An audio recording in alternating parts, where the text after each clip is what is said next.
Hey guys, welcome to channel Sri Santhu. இன்னைக்கு நம்ம வந்து யூபிசாஃப்ட் ஏன்ஷியன்ட் க்ரீஸை டிஸ்கவர் பண்ண போகிறோம். ஸோ நான் தமிழில் இன்னும் ரெடி பண்ணல, தமிழில் அப்புறம் போடுறேன். ஸோ ஃபஸ்ட்டு யூடியூப் ஸ்டுடியோக்கு போயிட்டு நம்மளோட லோக்கல் தமிழில் மட்டும் அப்டேட் பண்ணிவிடுவோம். இந்த Tamil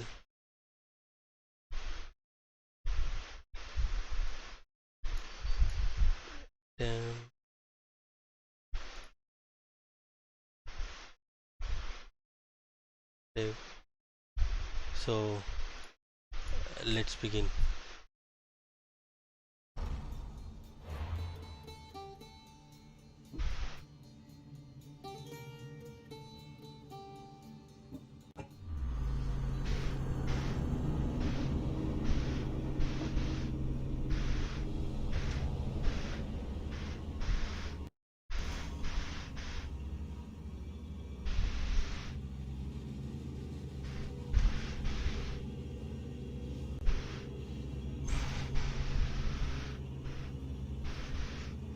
okay, accuse of corruption, pay fine, இதெல்லாம் வந்து ஏன்ஷியன்ட்டோட ஏன்ஷியன்ட் க்ரீஸோட இதை பற்றி சொல்லிட்டு இருக்காங்க.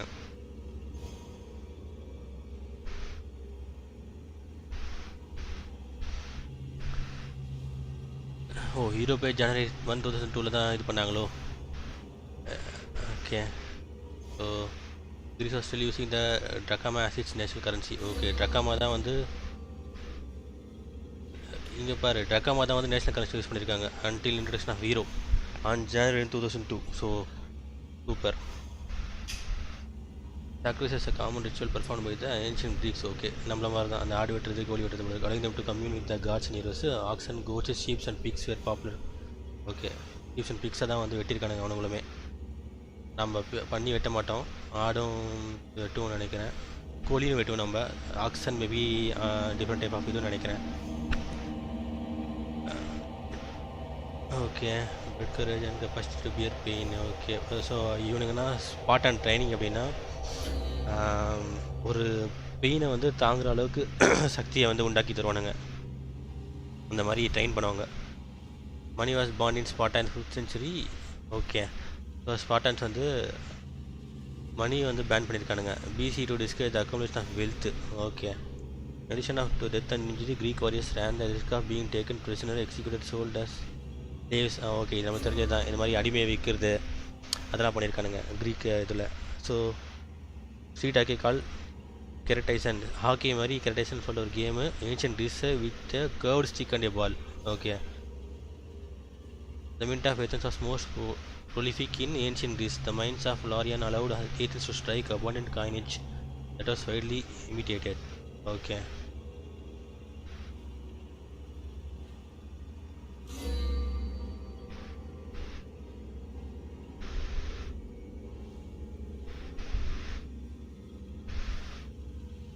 நான் வந்து அல்ட்ரா செட்டிங்ஸில் வச்சுருக்கேன், நம்ம செட்டிங்ஸை கம்மி பண்ணுவோம். ஐ திங்க் நம்ம பிசி ஹேண்டில் பண்ணோம்ல.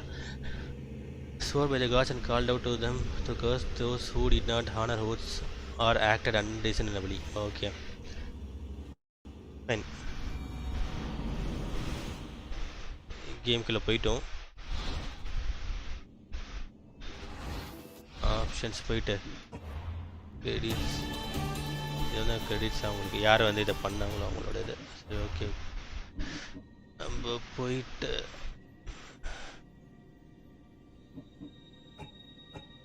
அன்பாடி ப்ரோட்ஸ் மாத்திரம் வீசிங் ஆஃப் ஃபீல்ட் ஆஃப் வியூ 100% இருக்கட்டும்.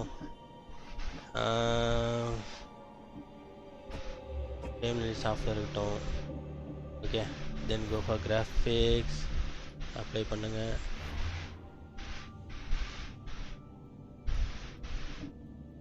கிராஃபிக் வந்து அல்ட்ரா ஹையில் இருக்குது, நம்ம ஹையில் வச்சுப்போம். மீடியம் போனால் இன்னும் கொஞ்சம் ப்ளரியாக இருக்கும், ஹையில் வச்சுப்போம். நம்ம வந்து எஃபிஎஸ் கேம் இல்லை, ஹையிலே வச்சு பண்ணுவோம். ஏன்னா ரொம்ப இதை வந்தால் ப்ளரியாக இருக்கும் கேம் பார்க்குறதுக்கே. கேம் குவிட்டாகிட்டு ஸ்டார்ட் ஆகுது.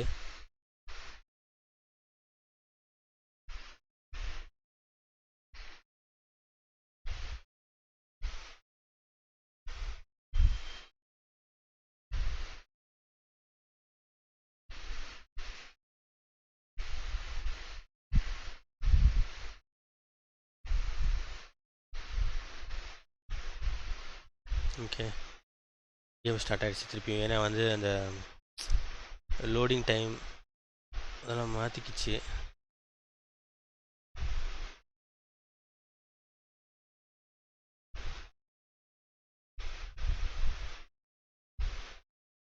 ஹலோ ப்ரோ, பெஸ்ட்டா bro?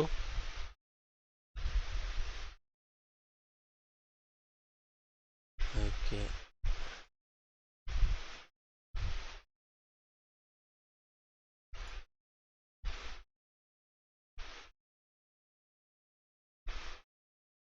So again game start ஆகிருக்கு. யூசர் சக்கையாக பண்ணியிருக்கேன் அந்த கேமை. ஸோ இதை இம்ப்ரெஸ் ஆகி தான் வந்து நம்ம ஸ்ட்ரீம் பண்ண சொல்லிட்டு இப்போ ஸ்ட்ரீம் பண்ணிகிட்ருக்கேன்.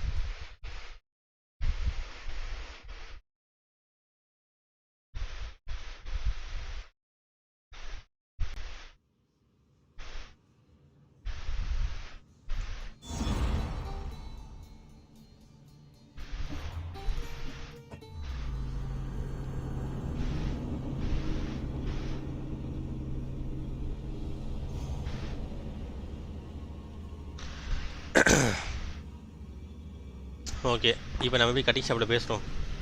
அதாவது டீ கேட்டில் வந்து வெட்டிநாயம் பேசுகிறோம். அந்த மாதிரி வந்து ஹேர் ட்ரெஸ்ஸர் கடையில் தான் வந்து நிறைய பேர் பேசுவாங்களாம். Spartan girls received a state of sponsored education, gymnastics, music, dance, reading and writing. பார்த்தீங்களா, ஸ்பாட்டன் கேம்ஸ் ஸ்பாட்டன் கேர்ள்ஸ்க்கு இதெல்லாம் கொடுத்துருக்காங்க. ஸ்பாட்டன் உமன்ஸ்க்கு ஜிம்னாஸ்டிக், மியூசிக், டான்ஸ், ரீடிங்லாம் கற்றுக் கொடுத்துருக்காங்க. To be healthy sons and warriors. எதுக்காக அப்படி பண்ணுறாங்கன்னா, அவங்க நாட்டுக்கு ஒரு ஹெல்த்தி வாரியர் சன்னை வந்து அவங்களால கொடுக்க முடியும். இந்த மாதிரி ஜிம்னாஸ்டிக், மியூசிக், டான்ஸ், ரீடிங்லாம் பண்ணால் எல்லாமே வந்து ஒரு காரணத்தோட தான் பண்ணியிருக்கானுங்க. Life free or die. In addition to death and injury, Greek warriors ran the risk of being taken prisoner. Okay, executed sold or ஸ்லேவ்ஸே தான் சொன்னேன் இல்லையா, அடிமையை விற்கிறது, அது எல்லாமே பண்ணுறது. Biscuits in ancient Greece were sprinkled with salt during symposium to simulate or sustain guest thirst so they could drink more. Okay, super. புரியுதா உங்களுக்கு? பிஸ்கெட்ஸ் இன் ஏன்ஷியன்ட் கிரீஸ் வந்து ஸ்ப்ரிங்கிள் வித் சால்ட், அதான் நம்ம சால்ட் பிஸ்கெட் சொல்கிறேன். During symposiums to simulate the sustain guest. So தண்ணி குடிக்கிறது நிறைய இருக்கும், அதனால் அதை பண்ணுறதுக்கு இந்த சால்ட்டில் பிஸ்கெட்ஸில் சால்ட் தூவிட்டு கொடுக்குறாங்க, சால்ட் பிஸ்கெட்ஸ். ஓகே, அதான் தூது அனுப்புறது. எப்படின்னா பேர்ட்ஸே வந்து மெசேஜஸ் கொண்டு போகும். இது நம்மளுக்கு தெரிஞ்சது, நிறைய படத்தில் இங்கே பார்த்துருப்பீங்க. Vehicles are the state-based citizens to participate in civic life. This arrangement was unique to Greece. Okay. Wait, citizens.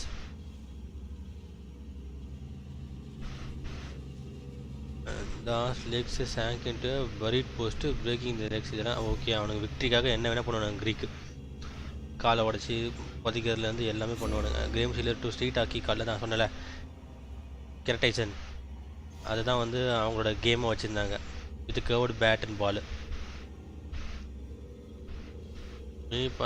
Black Sea. Okay, அவனுங்க ஃபுல்லாக கடலோரத்தில் அந்த கன்சல் ஆர்க்கல் அண்ட் ஹார்மிட்ஸ். ஓகே, ஆர்க்கல்னால் வந்து பார்த்திங்கன்னா இந்த எப்படி இந்த ஆஸ்ட்ராலஜர் சொல்லுவாங்கள்ல, அவங்கள தான் ஆர்க்கல்னு சொல்லுவானுங்க. ஓகே, பக்கா நாம் இப்போ கேமுக்குள்ளே போகும். ஓகே, ஸோ நம்ம ஃபஸ்ட்டு போக வேண்டிய இடம் இங்கே.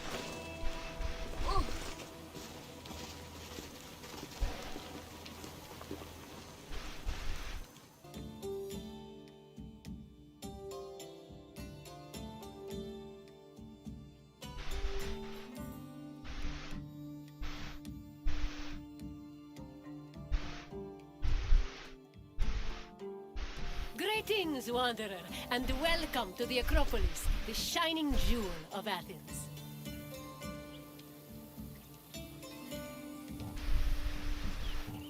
Okay. My name is Aspasia. Though I am not originally from Athens, I have climbed to the top of its social ladder using my wit and intellect. I've even earned the love of Pericles, one of the most powerful men in the city. The mind truly is a beautiful thing. Okay. So நம்ம வந்து ரொம்ப Personally, I think the Acropolis is one of, if not the, greatest place in all of Greece. Though, considering it was the project of my partner, Pericles, I may be a touch biased. The Acropolis of Athens is a bastion of art and culture worthy of the gods themselves. Within this citadel, you will find many important sacred buildings, as well as some of the most magnificent art in all of Greece. Okay. You are in Aspasia for a very just ஒரு hint enlightening கொடுத்துருக்கா. visit. When you're done, come find me, and we can discuss the things you have seen. Farewell for now. Okay, கிரீஸை பற்றி பெருமையாக பேசி சொல்லியிருக்கா. ஆக்சுவலாக ஏத்தன்ஸில் இல்லை. சரி, இதை நம்ம ஃபாலோ பண்ணி நெக்ஸ்ட் ஸ்டேஷன் போவோம். The Acropolis has gone through many changes in its long history. It began as a simple rock, was settled as early as the Neolithic period, and then became a fortress in the Mycenaean period. Stone buildings started appearing in the 7th century BCE.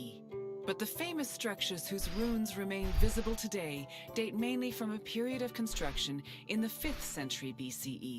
The location of the Acropolis is closely tied with Athens' foundation myth. Supposedly, it was the site where Athena and Poseidon competed for the city's patronage. This connection gave the Acropolis a sacred aura, and it was considered the religious heart of the city. Location பார்த்தீங்கன்னா செம்மையாக இருக்குது. இது வந்து ஒரு கிரீஸோட tour நம்ம விளையாடிட்டு இருக்கோம். So இதை நம்ம ஃபாலோ பண்ணி போவோம். அசாசின்ஸ் கிரீடு இன்னும் அடிக்காமல் போவோம். திட்டுவானுங்க நம்மளை. செம்மையாக இருக்குது பார்த்தீங்களா ஏசியன் கிரீஸோட இது. ஓகே, அதை ஃபாலோ பண்ணோம். ஃபஸ்ட்டு இது என்னன்னு பார்ப்போம்.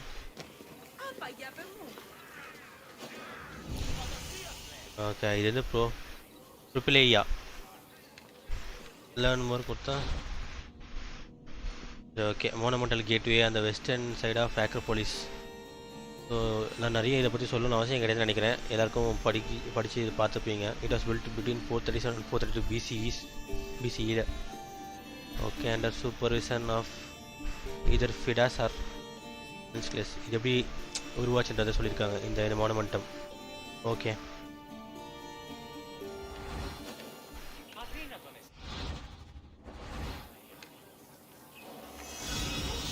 நம்ம திருப்பி நம்மளோட லைனை ஃபாலோ பண்ணுவோம்.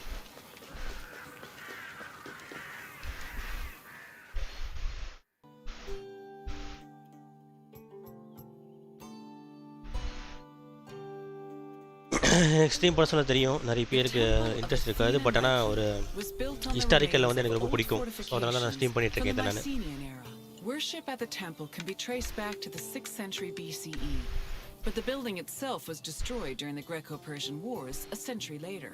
It was rebuilt during the Peloponnesian War.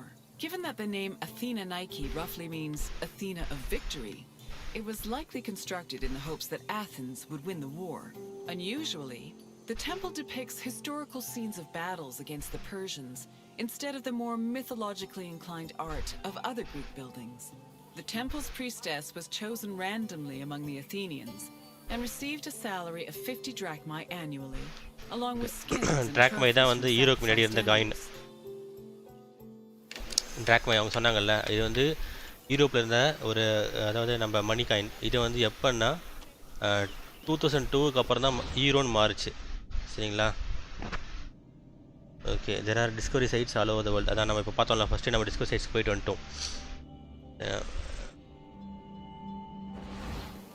So நம்ம வந்து பார்த்துட்டோம். ஸோ டிக் வந்துச்சு, நம்ம பிரச்சனை இல்லை.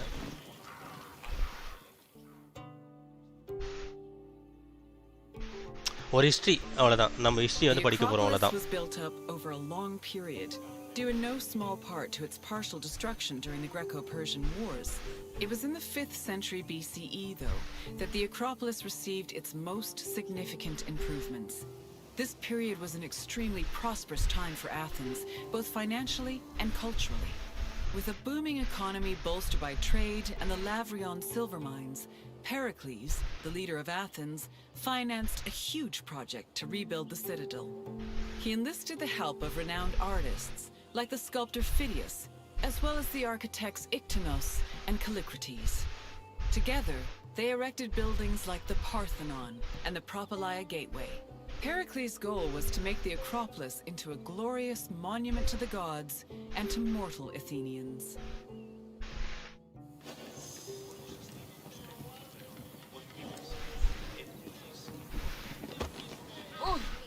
ஐம் சாரி சரியாக அடிச்சிட்டேன் உங்களை. ஸோ இது வந்து டூர் மாதிரி போகிறனால அசாசின்ஸ் கிரீடில் நமக்கு இந்த பிரச்சனை இருக்காது. ஐ திங்க் இவங்க சீசரோ இருங்க யாருன்னு பார்ப்போம். ப்ரூட்டஸ் சீசர் அந்த மாதிரி கேள்விப்பட்டிருக்கேன்.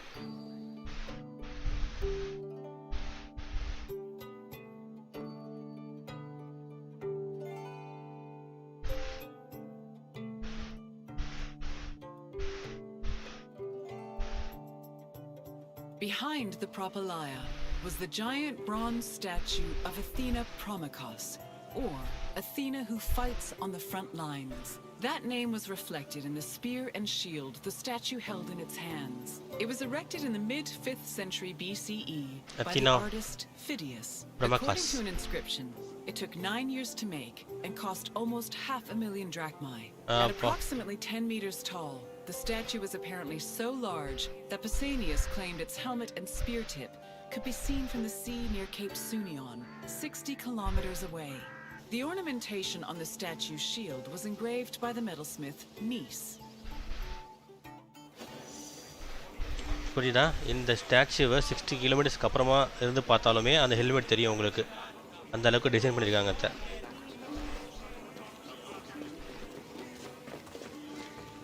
ஓகே அங்கே ஒரு மானுமெண்ட் நம்ம விட்டுட்டோமே. ஸோ ட்ராக் பண்ணுவோம்.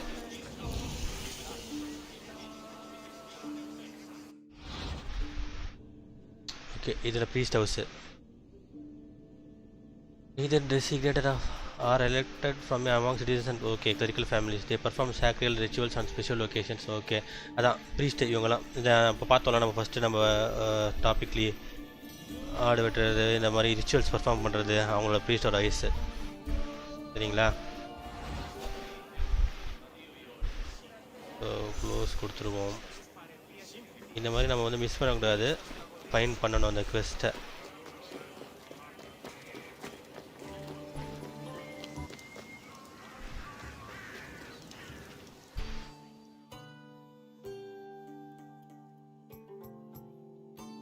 The Araphoroi were young girls between the ages of 7 and 11 who were in charge of special rites.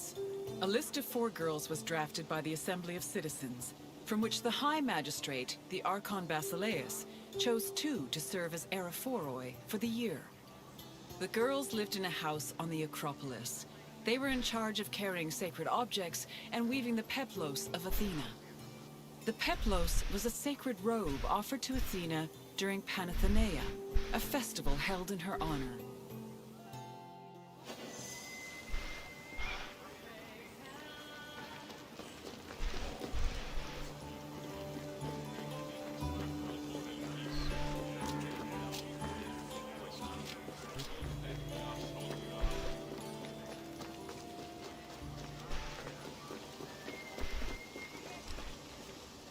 கிரீஸோட அழகாக தான் நம்ம ரசிச்சிட்ருக்கோம். லைனாக ஃபாலோ பண்ணி போகணுன்னு அவசியம் கிடையாது. நான் ஜஸ்ட்டு ஃபாலோ பண்ணி போயிட்டுருக்கேன் லைனை மட்டுமே. இங்கே ஒரு இது இருக்குது பாருங்கள் 5 மீட்டரில். ஓகே இது என்னன்னு பார்ப்போம்.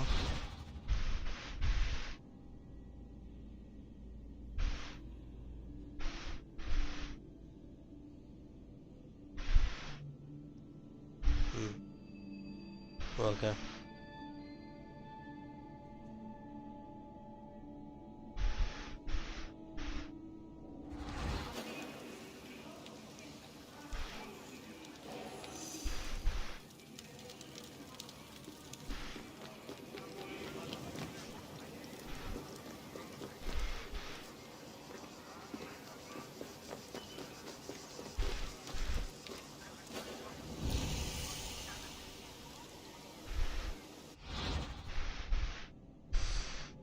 olive tree.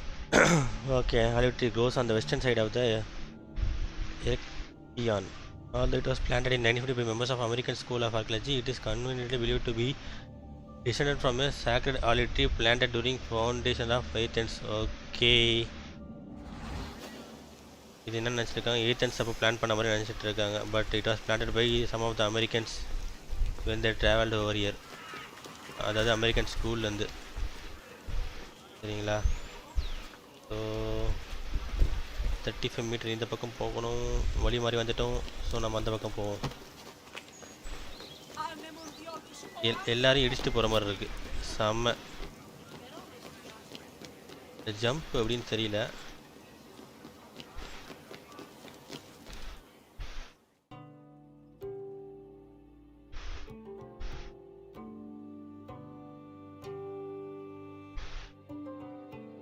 The Erechtheion was an atypical temple. It was dedicated not only to Athena Polias, but also to Kekrops, the mythical founder of Athens, his son Erechtheos, and even Poseidon, the sea god who challenged Athena for possession of the city. The temple was divided into sections.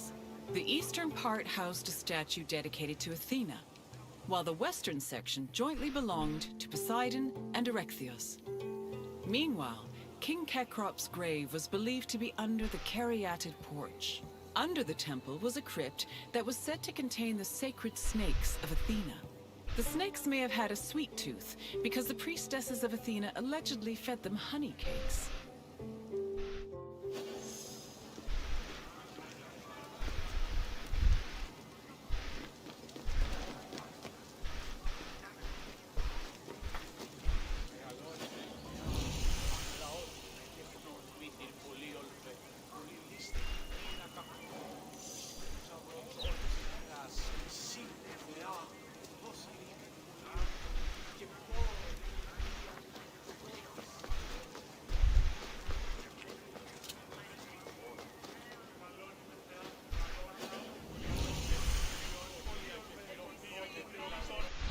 இவனுங்க நல்லா வழி போட்டிருக்கானுங்க.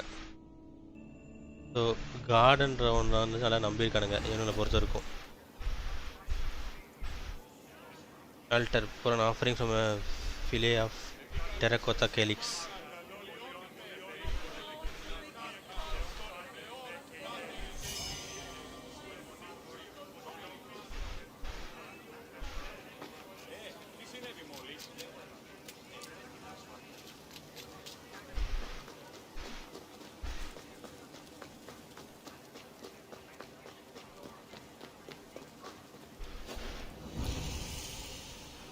Okay.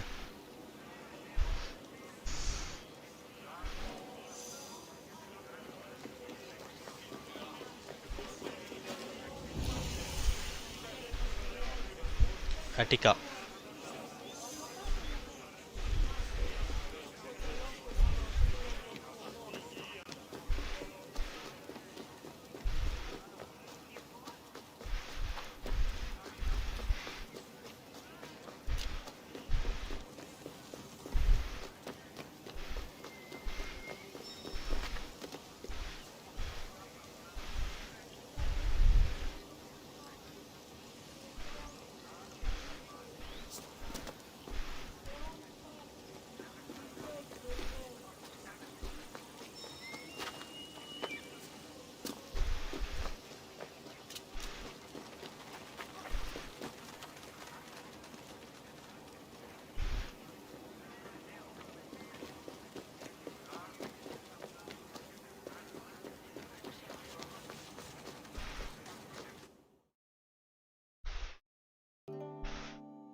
The Parthenon is one of the most well-known buildings in the world and an enduring symbol of ancient Greek civilization.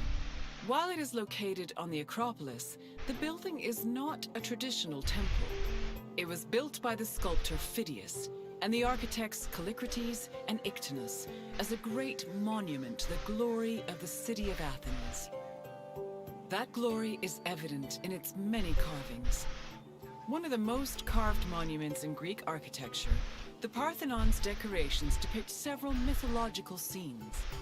These include the birth of Athena, her fight against Poseidon for the patronage of Athens, the gods' battle with the giants, and the procession of the great Panathenaea.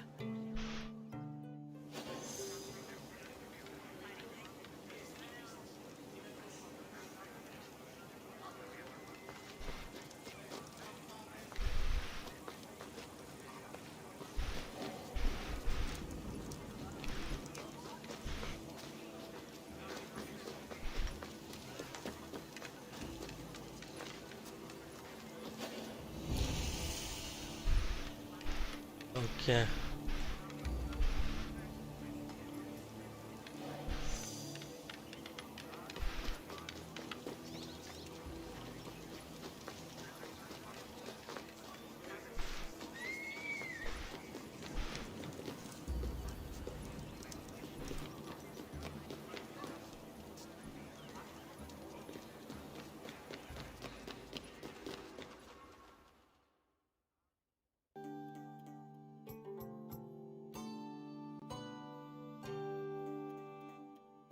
The Parthenon's inner chamber, or cella, contained a massive statue of Athena that was considered to be one of the sculptor Phidias's greatest masterpieces.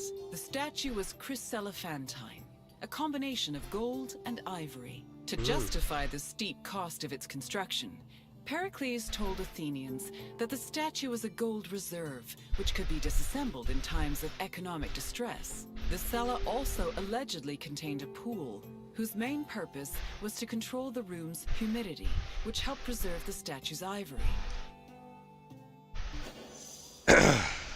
Super.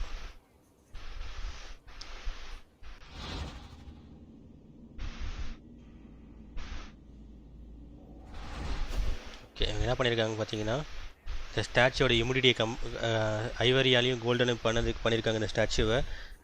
இதோட humidity, அதாவது உருகிற தன்மையை கம்மி பண்ணுறதுக்கு இந்த மாதிரி water வந்து இங்கே வந்து ஸ்ப்ரெட் பண்ணியிருக்காங்க. ஸோ தட் அது வந்து அந்த கூலண்ட்டோட கூலாகவே இருக்கும். அதுக்காக பண்ணது அது.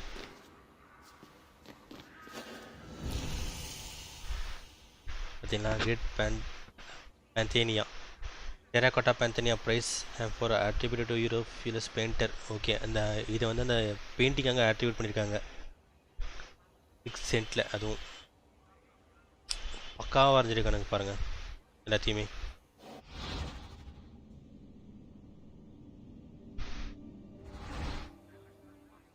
ஃபோட்டோ மூணு என்ட்ரு ஆகலாம், பட் டைம் வேஸ்ட் பண்ண வேண்டாம். நம்ம டூரை சீக்கிரம் சுற்றி பார்ப்போம்.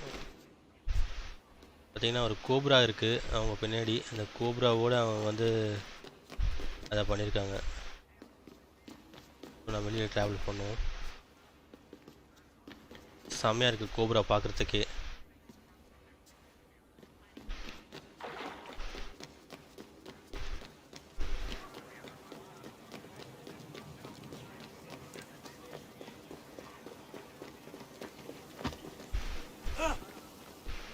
வரமா போட.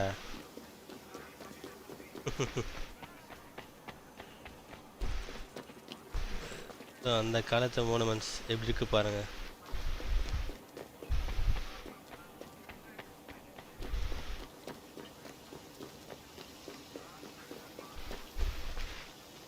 என்னடா சுற்றி விட்றீங்க? முதல்ல நான் இந்த பக்கம் தானே நான் போனேன்.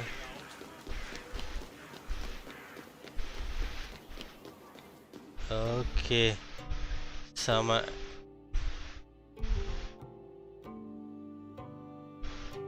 Athens' treasury was located in the Parthenon, where it was believed to be protected by Athena herself. The treasury contained objects of great value, acquired from different conquests, as well as a mass of minted silver coins and various offerings to Athena.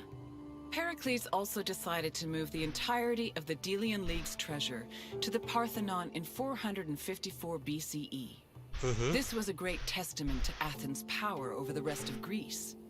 The riches were divided into 2 parts, the Demosia, which belonged to the city, and the Hiera Cremata, which was dedicated to the goddess and only used for religious purposes.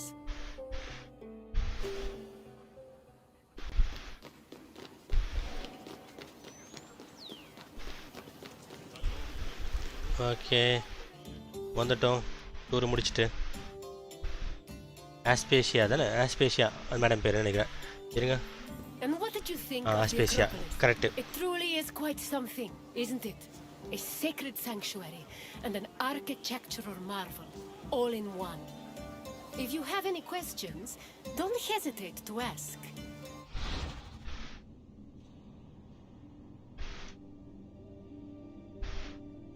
Okay. You're confident enough for a test? Very well. Let us see how much you know. Which two gods competed for Athens' patronage?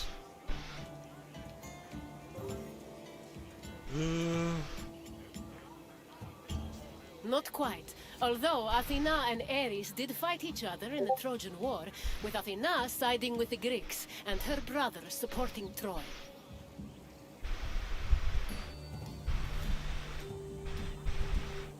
Correct. It was Poseidon and Athena who fought for Athens' patronage.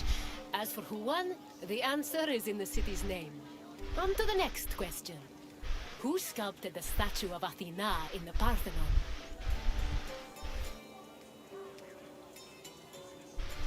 Okay.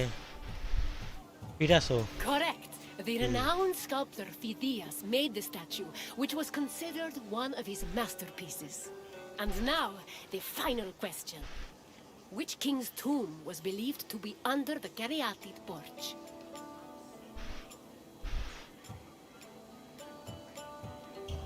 I'm afraid not.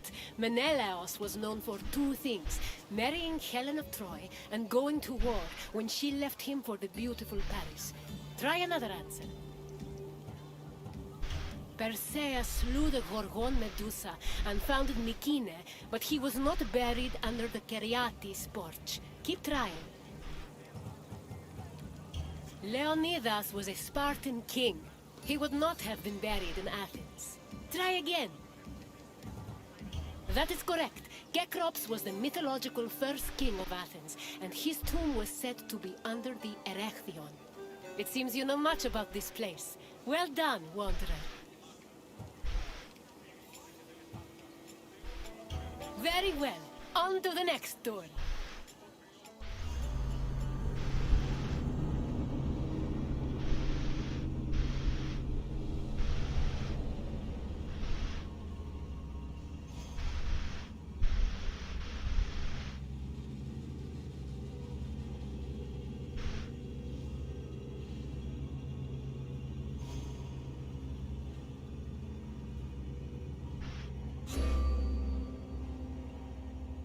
Okay.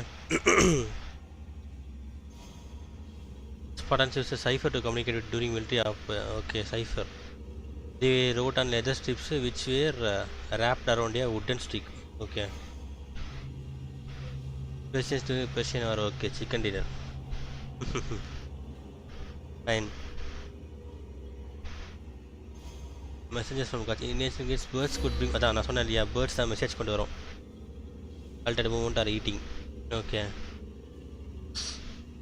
அவங்க behaviour வச்சு கண்டுபிடிப்பாங்க.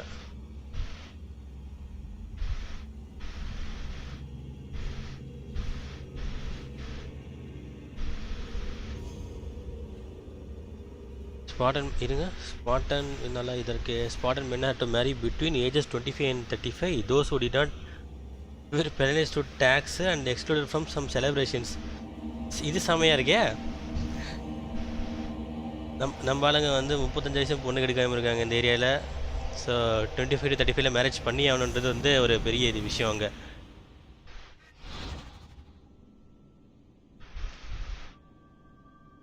Okay, சிவா complete tours and discovery sites to unlock now. Aspasia முடிச்சாச்சு. So second வந்து யார் நம்ம பேச போகிறோங்க? Okay, welcome, traveler, to the ruins of Mykene. Herodotus. யாருன்னு கேட்போம். My name is Herodotus, and I am a traveler from Hyrcanassus. I retrace the cause of various events, such as wars and great calamities.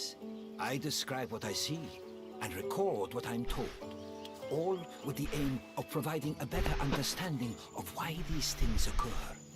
Look for me to introduce you to many sights. It is humbling to stand in the remnants of such a great civilization. Looking at these ruins, I am reminded that the past is never as far behind us as we think. These are the ruins of Mykene, center of the old Mykenean civilization. It was home to great warriors and heroes. In many ways, places like Athens and Sparta stand on the shoulders of its accomplishments. This tour will take you through its ruins and introduce you to its most important monuments, revealing its history in the process. I hope you enjoy yourself. I'll be waiting for you at the end of your visit.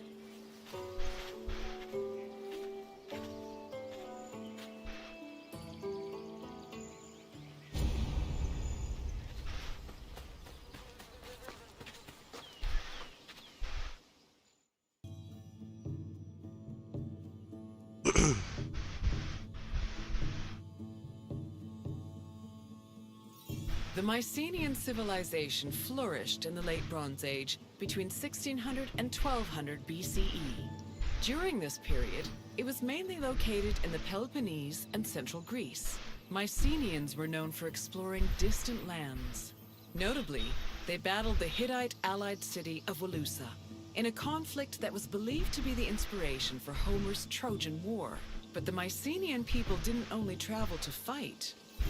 They learned much from their neighbors, the Minoans of Crete, such as how to write syllabic script on clay tablets. Such tablets provide evidence that Mycenaeans spoke an early form of Greek. They also tell of how great Mycenaean kings ruled over their warriors from opulent palaces in places like Mycenae, Thebes, and Knossos.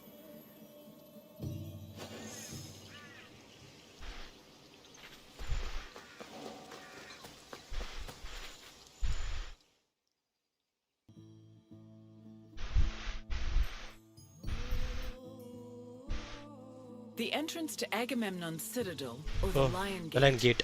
is one of the most iconic monuments in Mycenae. It is impressive for both its height and for the intimidating rendering on its relief, which depicts two lions standing on either side of a column. Unfortunately, the lions' heads, which were presumably made of a precious metal or higher quality stone, have been lost to time. The gate was most likely meant to greet a triumphant king returning home from successful military campaigns and to awe foreign visitors.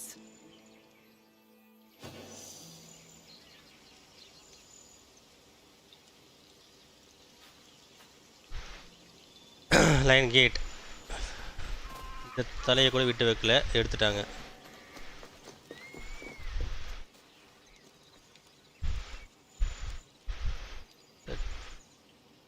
Metre. Okay, நம்ம போக சொல்லி கிடைக்குதான் பார்ப்போம்.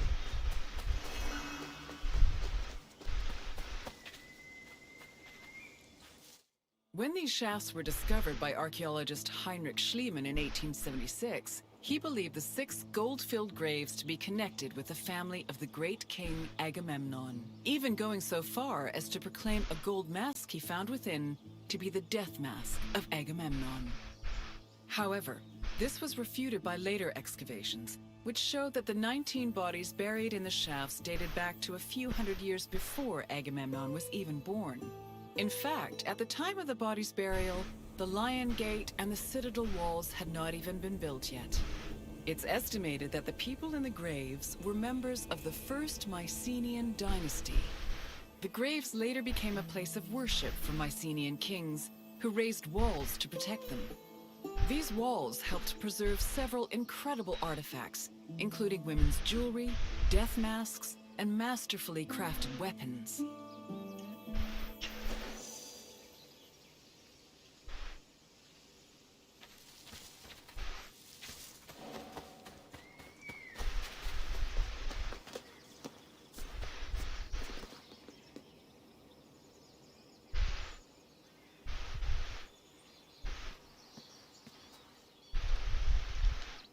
ஆமாம்,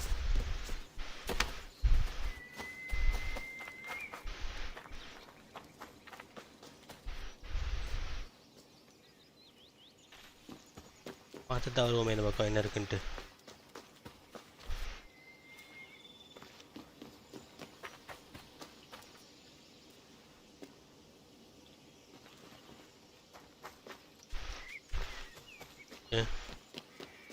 இப்போ நம்ம அந்த ரூட்கே போவோம்.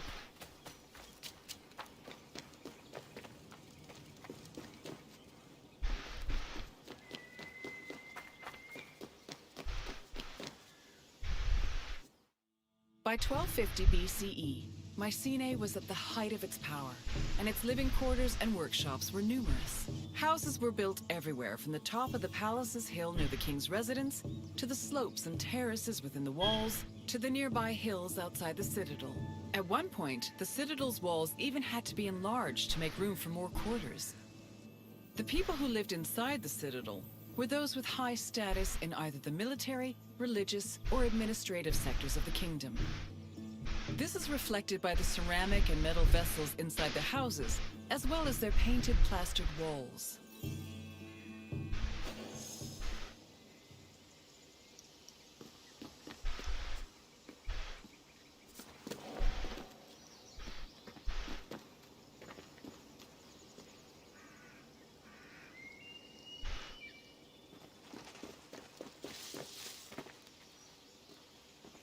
இறங்கிட்டேன் ஏறுது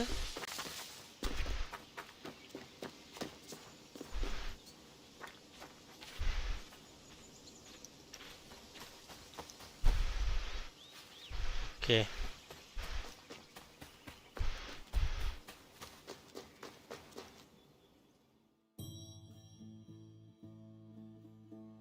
A traveler seeking an audience with the king would have first ascended a Mekaran steep Palace. ramp from the Lion Gate to the Citadel's summit. Here, they would have walked into the palatial complex through a grand entrance called the Propylon.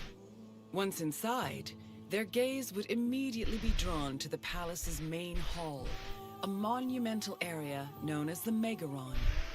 The vividly decorated Megaron, which glittered with precious objects and colorful frescoes in its heyday, was where the king would have received the traveler. If the king was feeling generous, he would have shared with the visitor the palace's most marvelous feature, its commanding and majestic view, which stretched from the plain of Argolis to the gleaming Aegean Sea.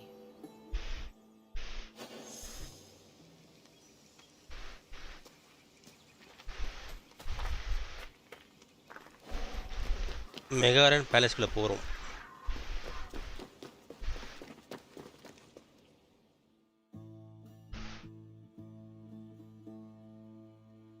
It was in this palace where a legendary Mycenaean king like Agamemnon would have held court. According to Homer and other poets, Agamemnon led the Greeks in the sack of Troy. Stories say that he was a fearsome warrior on par with Achilles, but also an overly ambitious and arrogant ruler. He sacrificed his own daughter, Iphigenia, to convince Artemis to grant his ship's passage to Troy. After conquering the city, he returned to Mycenae with mounds of riches, and a Trojan named Cassandra as his concubine. Agamemnon's wife, Clytemnestra, was not pleased with her husband's sacrifice of their daughter. She plotted to murder her husband out of anger.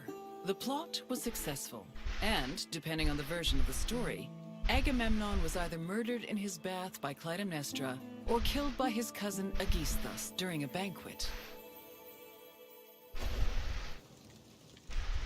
Right தலைவரை சேர்த்து முடிச்சிட்டாங்க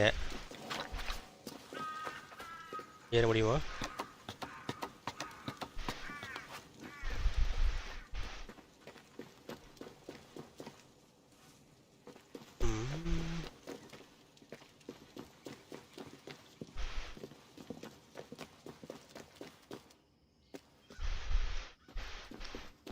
செம்மையாக இருக்குது location இன்னும் மேலே போனால் நல்லாயிருக்கும் ஏன்னா அந்த சீயோட வியூ பக்காவாக இருந்துச்சு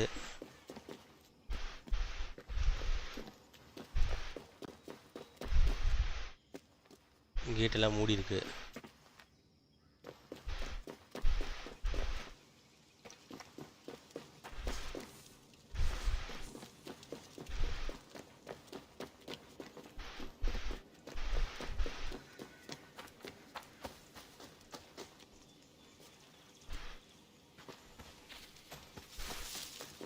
மிஸ் பண்ண வந்திருக்கோம் இதை வந்து எடுத்துருவோம்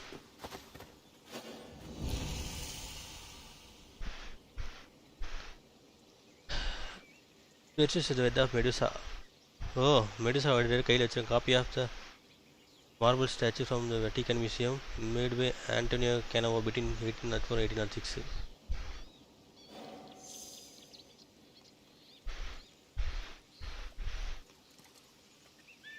இங்கே 27 இருக்கான். நம்ம டிஸ்கவர் பண்ணதே வந்து கம்மி தான்.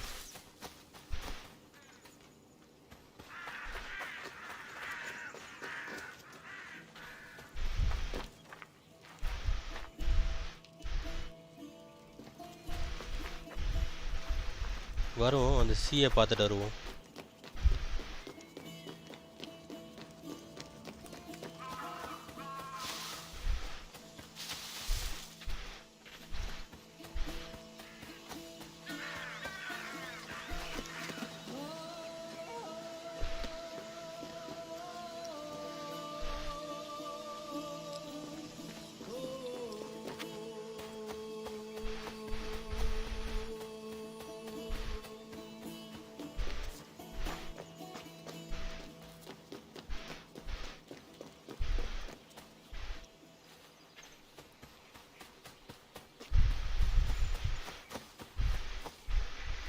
வாவ், டிவி செம்மையாக இருக்குது.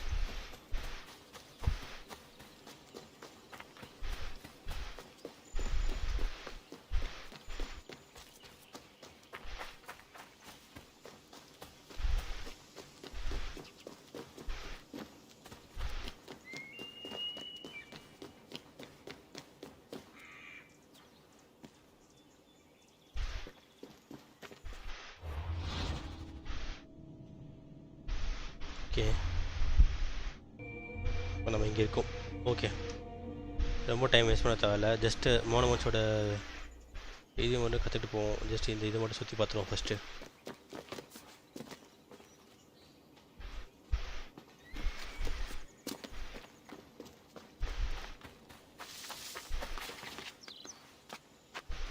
வாவ், செம.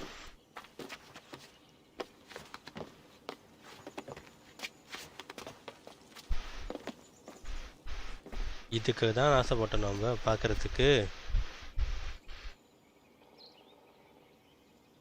C view.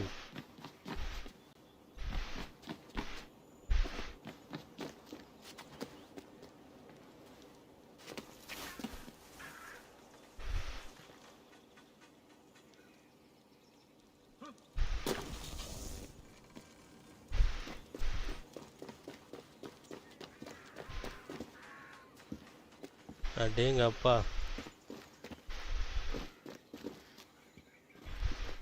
பயப்புல செம்மையாக இருக்கான்.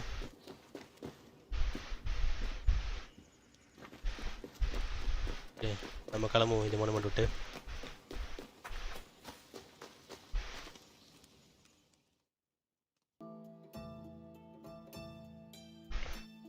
You've completed the tour. I trust it was an eye-opening experience. Though it did not last, Mykene was a sort of precursor to what would eventually become the Greek civilization we know today. It's important we remember them, if only to avoid repeating their mistakes. Now, what else would you like to do?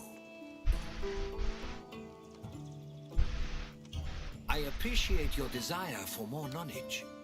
Let us continue.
இது வந்து third tour, நம்ம third map போயிருக்கோம். Welcome, friend, to this especially sacred part of the Olympian Sanctuary.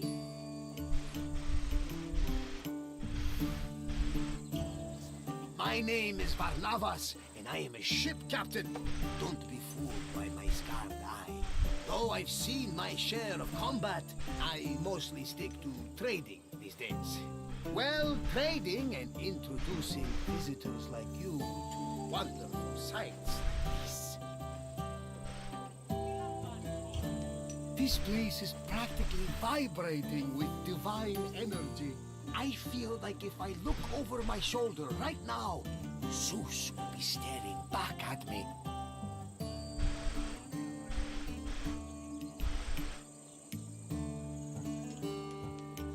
The sanctuary of Olympia was dedicated to Zeus, king of the gods. It had close connections to the divine, as you will see very soon. I'll come find you when you're done, and we can talk about what you've left.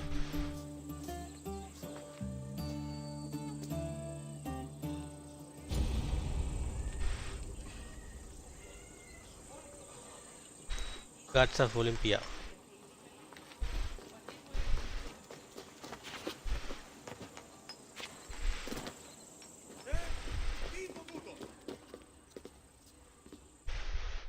This workshop was built for the renowned sculptor Phidias after his work on the Acropolis of Athens. In 435 BCE, Phidias came to Olympia to begin working on the great chryselephantine statue of Zeus. He died 5 years later, shortly after completing his masterpiece. This grand statue would become one of the 7 wonders of the ancient world. Phidias's workshop was located right next to the Temple of Zeus. Its structure has been well preserved, mostly owing to its conversion to a church in the 5th century CE. Archaeologists have also discovered lots of ancient materials in the surrounding area, such as casting molds and sculpting tools. The most famous artifact, however, is a cup bearing an inscription that aggressively states, "I belong to Phidias."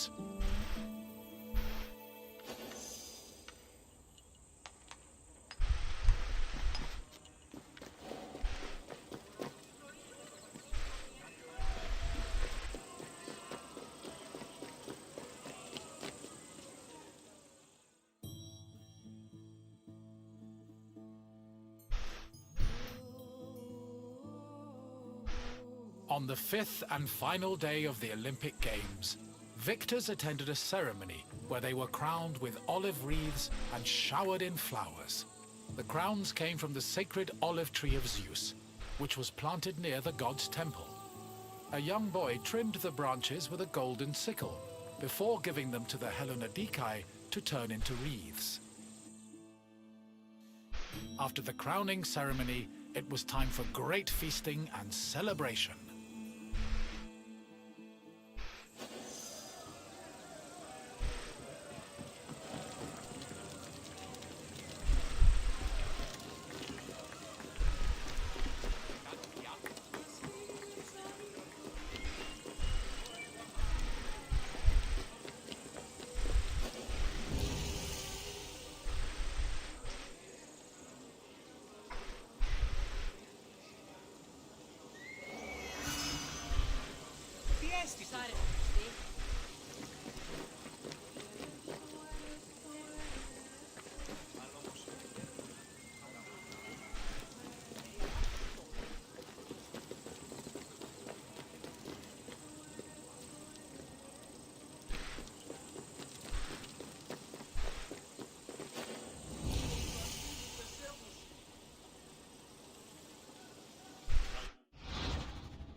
Τι γίνεται? Sands of Olympia.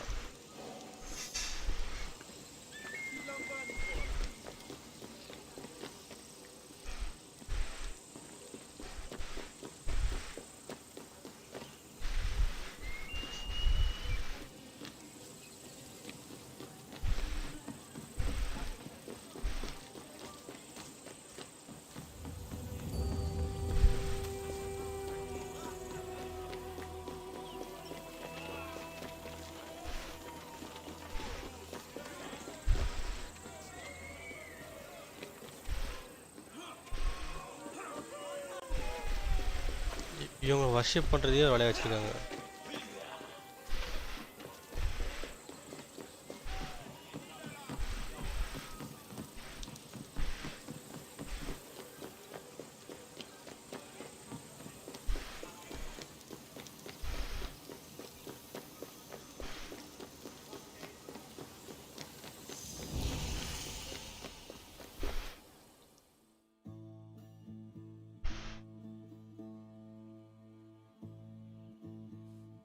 Pelops was both a legendary Greek hero and the mythical founder of the Olympic Games.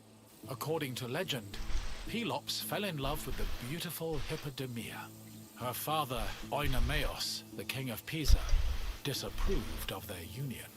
Having once heard a prophecy that he would be killed by his son-in-law, Oinomaeus was known to challenge his daughter's suitors to chariot races, killing them when he won.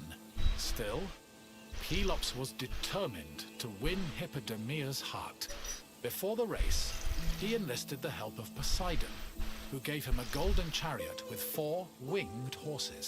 Pelops was able to win both the race and the hand of his beloved, while Oinomaeus was dragged to death by his horses. The start of this famous race was depicted on the eastern pediment of the Temple of Zeus.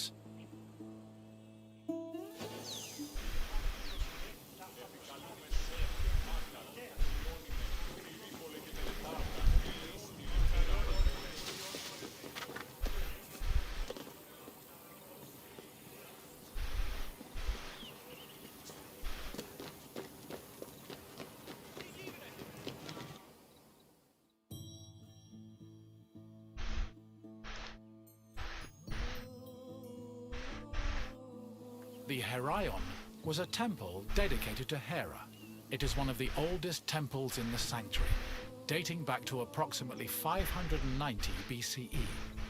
The structure included columns painted with images of women who won the Heraia, an athletic competition made up of running events. Every 4 years, 16 women were chosen to make a veil dedicated to Hera. These women also organized the competition, though they did not compete in it.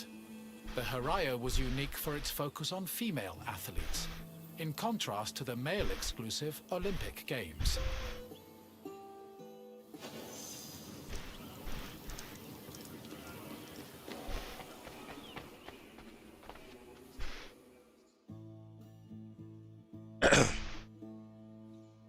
Hera was the goddess of women, marriage, family, and childbirth.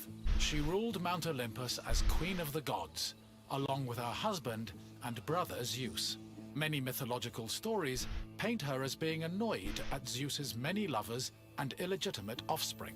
In Greek art, Hera is usually depicted as matronly and regal, often wearing a crown or sitting on a throne. She is also sometimes seen holding a pomegranate, a symbol of both fertility and death. Hera's cult was very popular across Greece, and Olympia even minted her image on its coinage.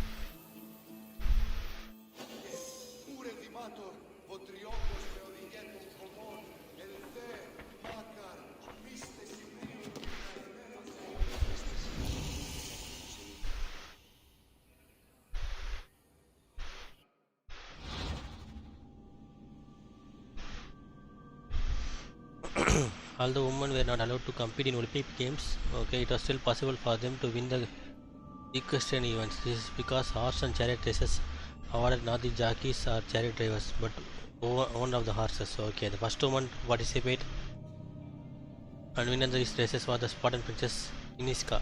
She won events both in 396 BC and in the following Olympiad. Her victories made her world famous. She even erected a statue of herself and her horses in Olympia. After the death, she was made a hero in Sparta. Okay, and shrine was built in the honor. But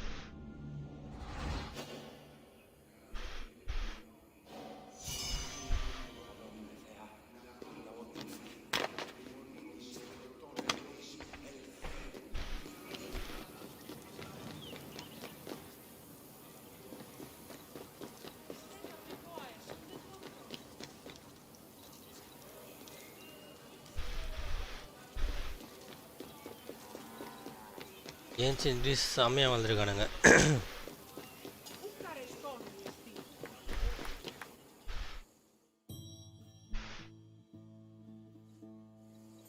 One of the highlights of the Olympic Games was a ceremony that took place on the third day of the festival. It began with a procession of athletes, ambassadors, Hellenodikai, and animals. The group made their way around the Altis until they arrived at the Temple of Zeus. Then the animals were brought in front of the altar of Zeus and offered as a sacrifice. This sacrifice was known as a hecatomb, a word that originally described the sacrifice of 100 oxen. During the hecatomb, the bones and legs of the animals were burned and carried to the top of a mound of ashes from previous sacrifices. Meanwhile, the meat of the animals was saved for a large banquet held later in the evening. Okay.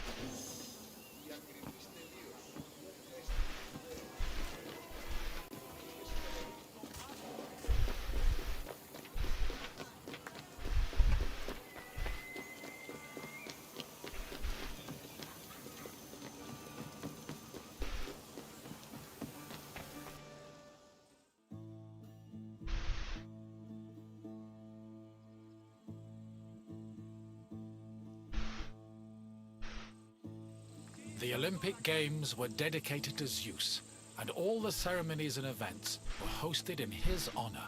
It is no surprise that the largest temple in the sanctuary was the Temple of Zeus. While most temples were restricted to priests, the Temple of Zeus welcomed all who visited Olympia. This openness was most likely meant to show off the gold and ivory statue of Zeus that stood within the temple's walls. The building also featured art depicting both versions of the Olympic festival's founding myth. The eastern pediment showed a scene from the legendary race between Pelops and Oikoneos. The temple's metapiece, meanwhile, showed the 12 labors of Heracles, the other mythical founder of the games.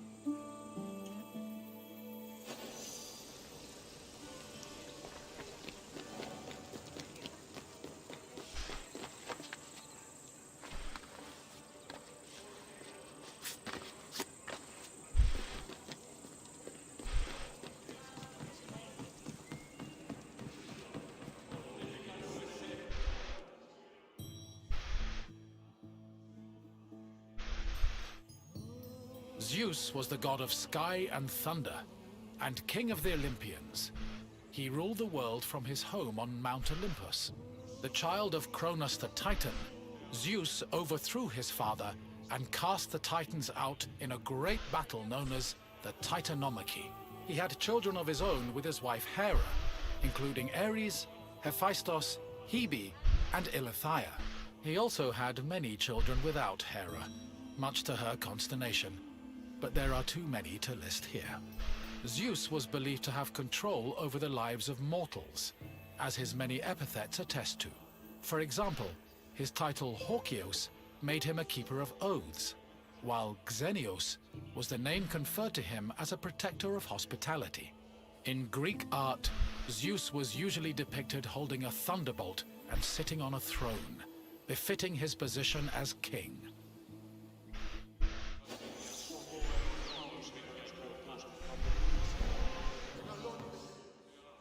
The Temple of Zeus was home to the chryselephantine statue of Zeus, one of the 7 wonders of the ancient world.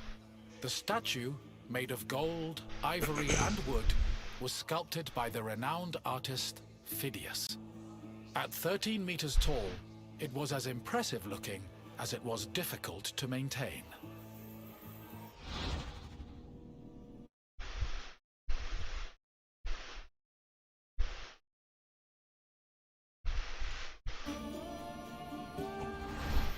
Oil was used to protect the wood and ivory from cracking and to prevent general decay. While the statue does not exist today, it was thankfully described by Pausanias in great detail, so its legacy lives on.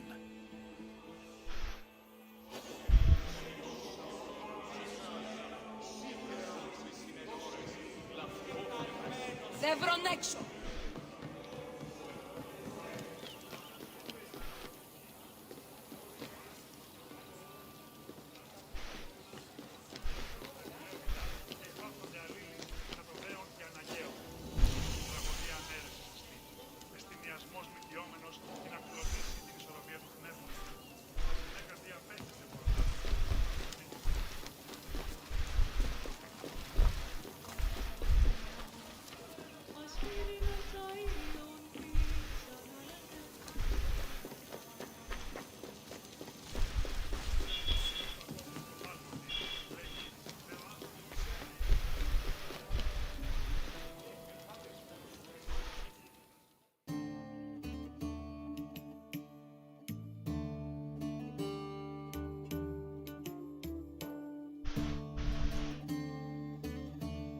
Hello again!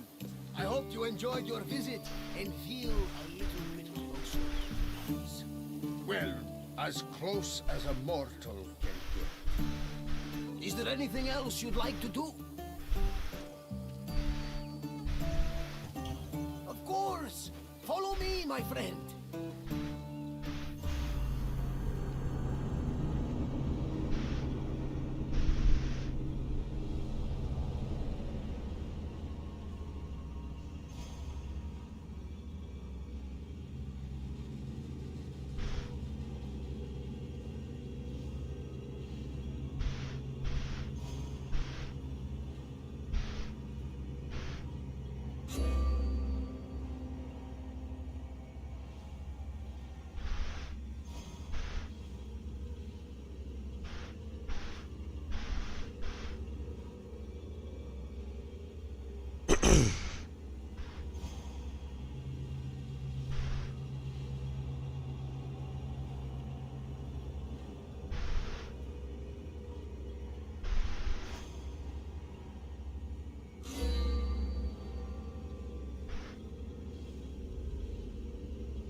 Greetings, wanderer, and welcome to the Agora of Athens. திருப்பி ஆஸ்பேசியா ஒவ்வொரு கேட்க முடியாது ஏன்னா already நம்ம பேசியாச்சு அவகிட்ட. I love this Agora. Where else could you find a common fish merchant and an extravagant jewelry seller within a few feet of each other? It's that kind of variety that makes city life so rich and exciting. The Agora is the beating heart of any Greek city. It is a place where all types of people may gather, from citizens and foreigners to magistrates and philosophers. All manner of business is conducted here, including political meetings, legal proceedings, and trade. When you finish exploring, come find me, and we can talk more. See you soon, wanderer.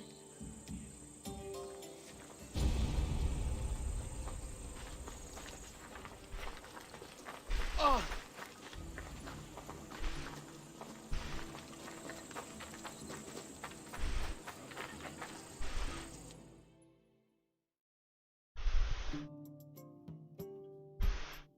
Agora was the civic center of Athens, but it wasn't only frequented by politicians and city officials. The area housed a market where people could purchase food and other goods from merchants.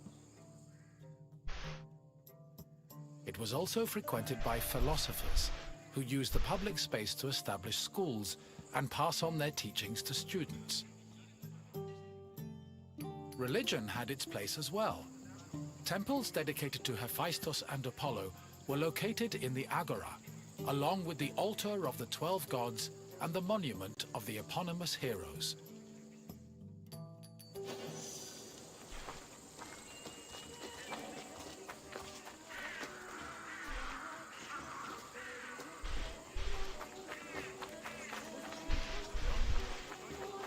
கடையெல்லாம் காலியாக இருக்குது.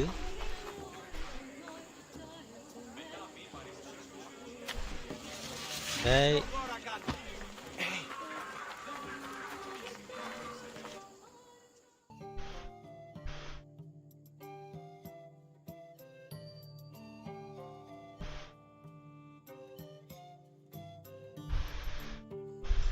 The painted stoa, or stoa poikile, derived its name from the panel paintings on its wall. The paintings were created in the 5th century BCE by famous artists like Polygnotus and depicted Greek military victories like the Battle of Marathon. The stoa served as a public meeting place for citizens, but it was especially popular with philosophers who used the space to pass on their teachings. In 301 BCE, the philosopher Zeno of Kition chose the Stoa Poikile as the location for his school of philosophy, the appropriately dubbed Stoicism.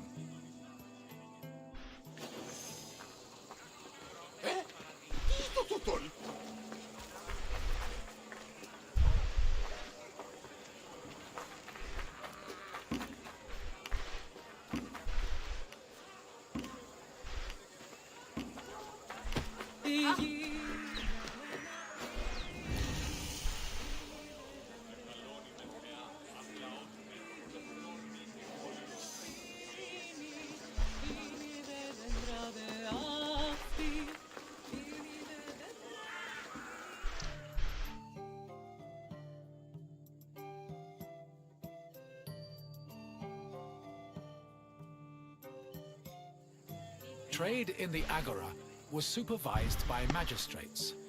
There were 5 agoranomoi who kept order in the market, controlled the quality of goods, and collected market dues. This provided revenue to the city and helped pay the magistrates and those in charge of maintaining order. The market benefited everyone.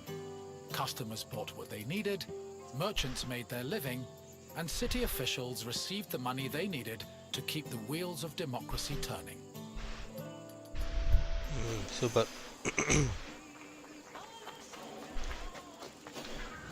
ரொம்ப explain பண்ண முடியாது, ஓரளவுக்கு எல்லாருக்கும் புரியும்னு நினைக்கிறேன்.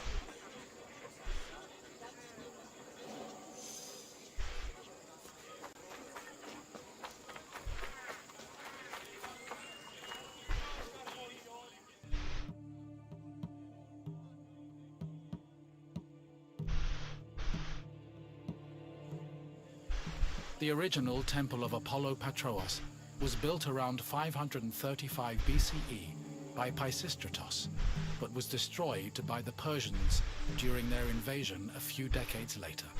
It long remained in ruins, except for the altar, which was left standing as a reminder of the Persian sacrilege. Eventually, a new temple was built in the 4th century BCE. Inside was a statue made by Euphranor, the same artist who painted in the Stoa of Zeus. The temple held special significance in Athens, as it was connected to the origin of the city's people. The name Patrous, meaning fatherly, referenced the belief that Apollo was the father of Aeon, founder of the Aeonian Greeks, from whom all Athenians are descended.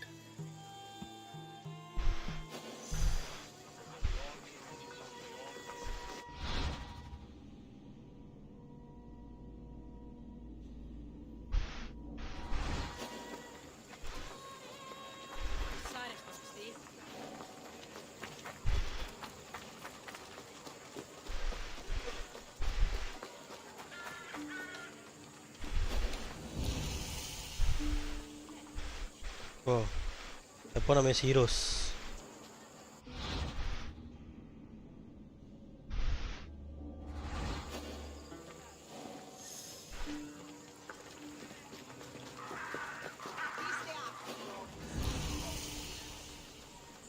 Theseus. Okay. மாடு தலைவில் மனுஷனா? Okay. The mythological origins of Athens as political innovation and regardless.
கடவுள் நம்பிக்கை பெருசாக வச்சுருக்காங்க.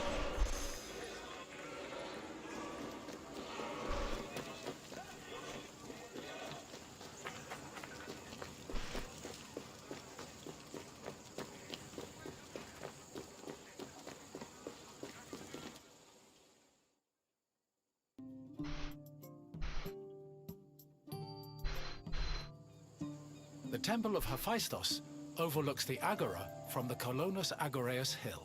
Today, it is one of the best preserved temples in Greece, owing to its conversion to a church in the Middle Ages. But while this transformation preserved the structure, it also damaged the surrounding sculptures. The temple was dedicated not only to Hephaestus, the god of metallurgy, but also to Athena Ergane, goddess of arts and crafts. Nearly every part of the Hephaestion was lavishly decorated with depictions of famous mythological events, like the labors of Theseus. The Theseus scenes gave the temple the nickname Thesion, a name that lives on today as a city district in Athens.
The Boulaterion was another building in the Agora that contributed to the democratic process. It housed the Athenian Council of Citizens, the Boulé. This council of 500 was composed of 50 members from each Greek tribe, all of whom served a one-year term. They were chosen by lot from among citizens over 30. Every month, one group of 50 was chosen to lead the Boulé's executive committee, the Prytaneis. The Prytaneis met every day of the month and called meetings of the full council in the Boulaterion, where they spent their time discussing bills.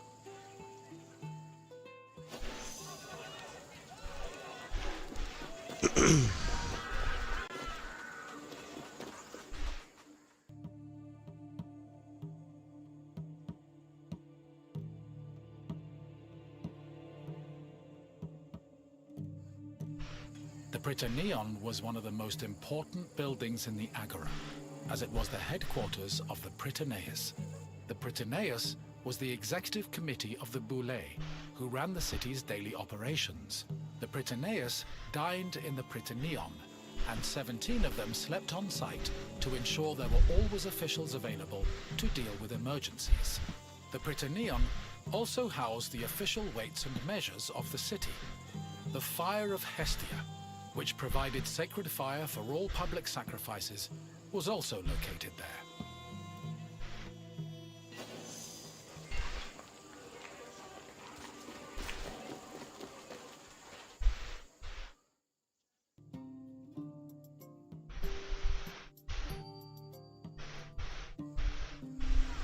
The Heliaia was the most important court in Athens, and was presided over by a group of judges called Heliasts. Judging was a regular part of an Athenian citizen's life, with trials happening almost every day. Heliasts were chosen randomly based on two factors. First, that they were on the official list of 6,000 potential Heliasts. Second, that they were present at court on the day of the trial. A stipend of 2 obols was established by Pericles to compensate for the loss of work while on Heliast duty, and also to encourage participation in the judiciary process.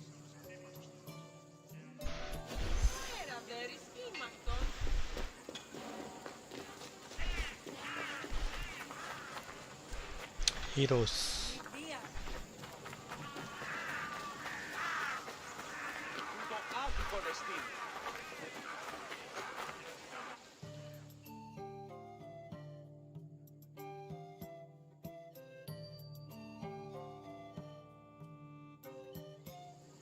In the Agora, an Athenian could buy and sell many different products. The permanent retail market was divided into sections according to the category of merchandise. Merchants and craftsmen who worked in the market could be citizens, foreigners, or even freed slaves. They sold everything from food and clothes to jewelry and slaves. With so much variety, competition was fierce, and that competition helped regulate the market's prices.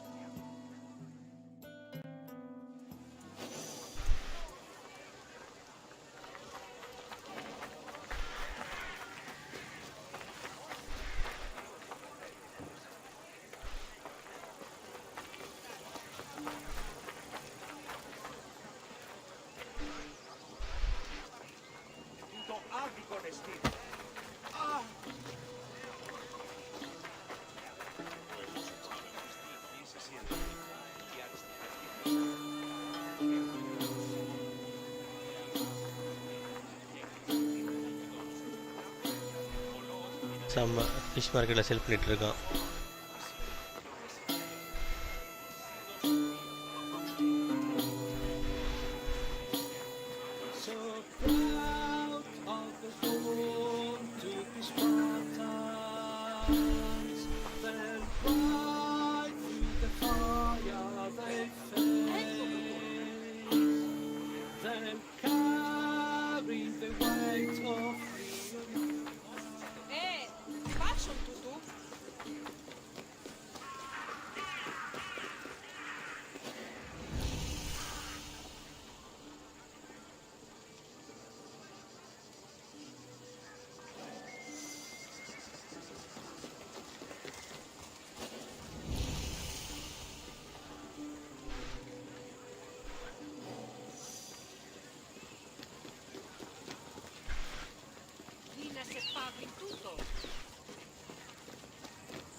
The Heliaia wasn't the only court in Athens. This other court was located next to the South Stoa. Historians believe it to be a court based on the discovery of a nearby box containing 7 bronze ballots. These ballots were used by jurors to give their verdicts. The reason trials were so common in Athens might have been related to their democratic regime, which promoted the individual's right to demand reparations for injustice. However, not all legal matters were settled in this fashion. If a claim was small enough, it was settled individually by a magistrate. Public trials were reserved for more serious offenses, such as murder, theft, and political crimes.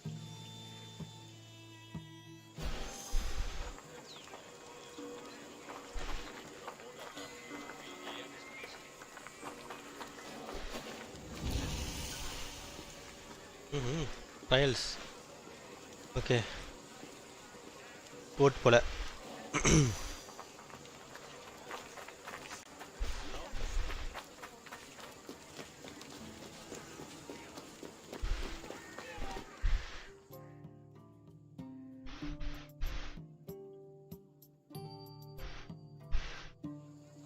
The mint was where the city made its coinage.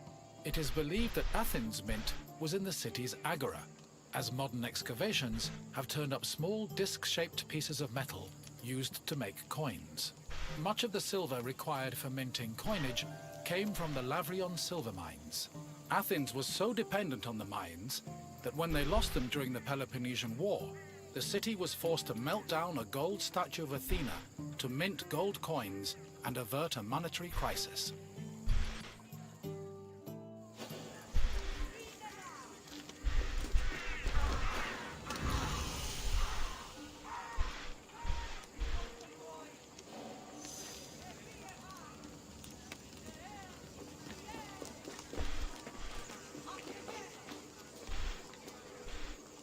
You have now experienced the Agora, following in the footsteps of countless Athenians before. I hope the trip has impressed upon you how important this place was to trade, politics, and law. If you have any questions, don't hesitate to ask. Very well, let's begin. Which philosopher's school took its name from the painted stoa?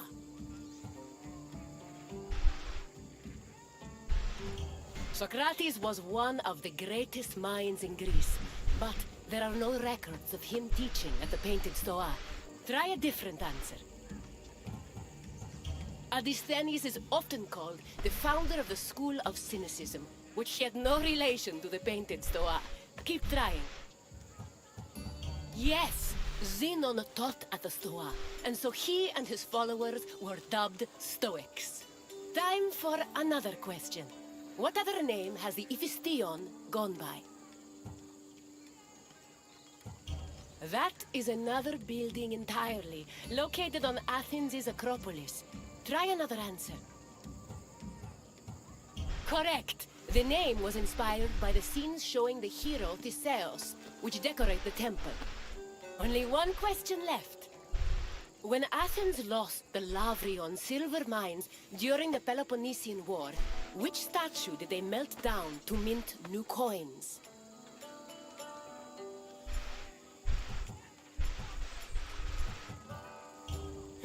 There was a statue of Apollo Patros in the Agora, but it was made from limestone, and thus could not be melted into metal coins. Try again.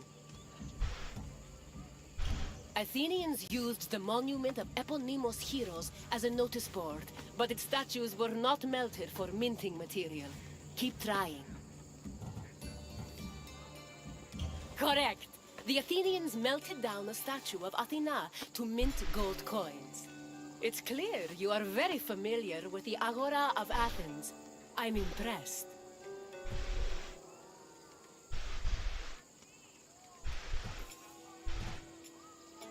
As you wish. Let's see what else Greece has in store for you.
visitor, and welcome to this sacred site. Delphi is an amazing place to visit if you're looking for information. I've come here on several occasions in search of answers to some particularly puzzling questions, and sometimes I even found them. This is Delphi, home of the renowned oracle. Greeks considered it the navel of the world. Pilgrims and kings journeyed here from all over Greece and beyond, seeking advice from Apollo through the voice of his interpreter, Pythia. During your visit, you will experience the sanctuary through a pilgrim's eye and discover how important oracles and prophecies were to the people of Greece. Now, go off and begin your pilgrimage. I will be waiting for you at the end of your visit.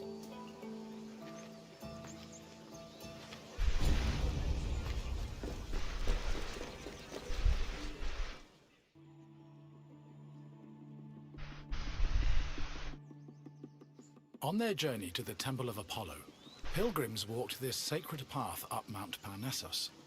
The summer sun beat down hot on their backs. Along the way, they took in the magnificent monuments, treasuries, and statues that adorned the road. These landmarks were tokens of people's reverence for the oracle's benevolence. All were dedicated to Apollo, and most were offered by cities to commemorate military victories. The monuments represented not only their donors' piety, but also their power and wealth. The sanctity of Delphi has endured to the present day, and visitors still take this very same route.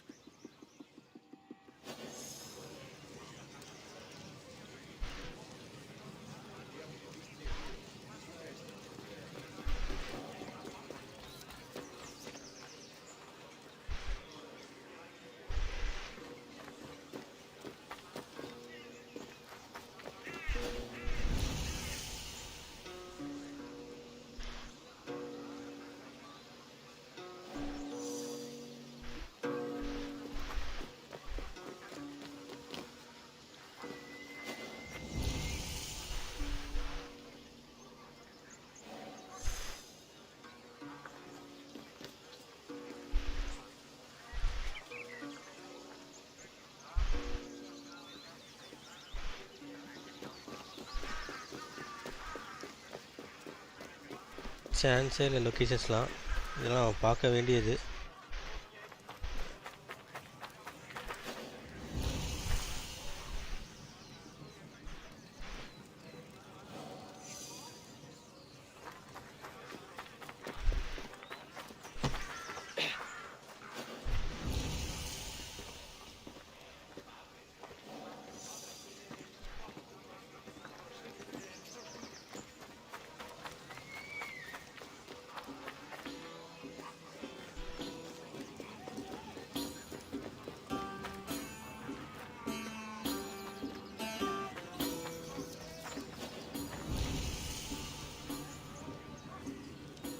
O, people ராக்குக்கே ஒரு பெருமை இருக்குது போல்.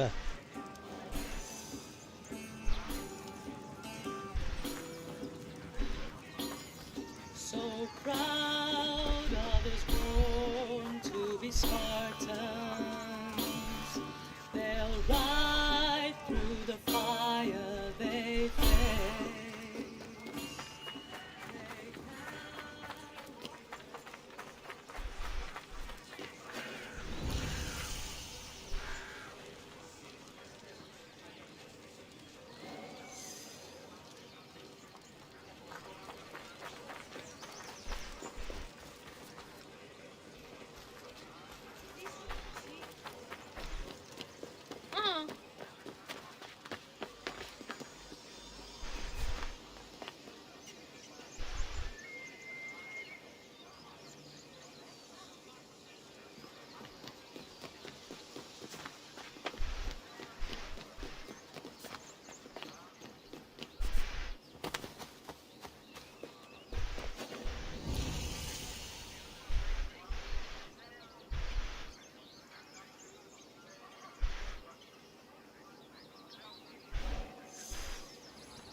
One of the most impressive dedications to Apollo came from the Cnidians, a Greek population that colonized the island of Lipari, north of Sicily. The story behind this dedication is notable. The Cnidians were at war with the Etruscans in the Tyrrhenian Sea. Seeking a good omen, the Cnidians consulted the oracle, and following her advice, they successfully captured 20 enemy ships. To thank Apollo, they offered the god the same number of statues as ships seized.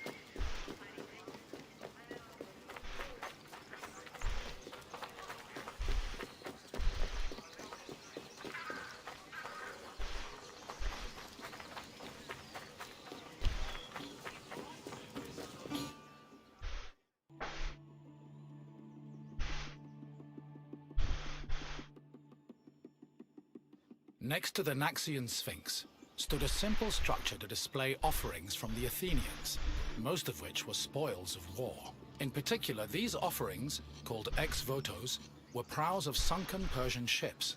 The Athenians built the portico after their naval victory over the Persians in 478 BCE. So proud others born to be Spartans. They'll ride through the fire.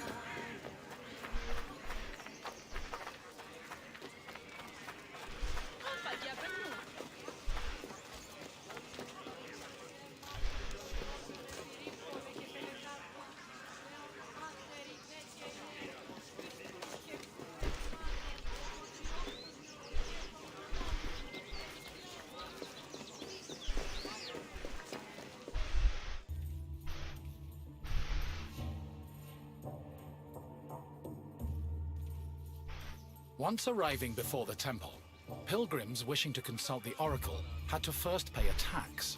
This tax gave them the initial right to approach the altar of Apollo and make an animal sacrifice to the god. But before proceeding to the Pythia, the preliminary ritual had to succeed. If the animal reacted favorably and showed signs of acceptance to the god, it was sacrificed, and the pilgrim would be allowed to enter the temple to question the Pythia.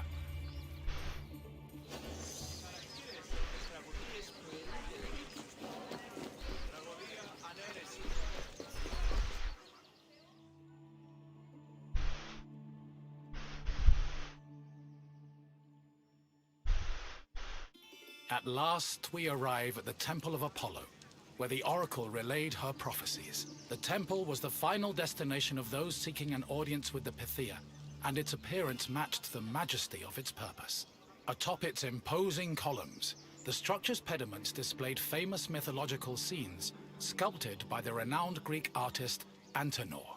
But as grand as the temple looked from the outside, it paled in comparison with what happened within.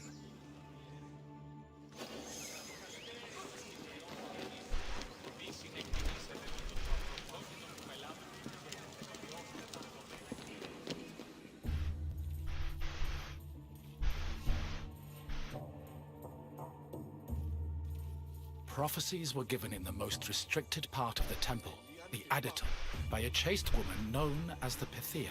Before delivering prophecies, she first purified herself with water, then burned laurel leaves and barley flour to begin the ritual. Finally, while seated on a tripod surrounded by offerings, the Pythia delivered Apollo's messages.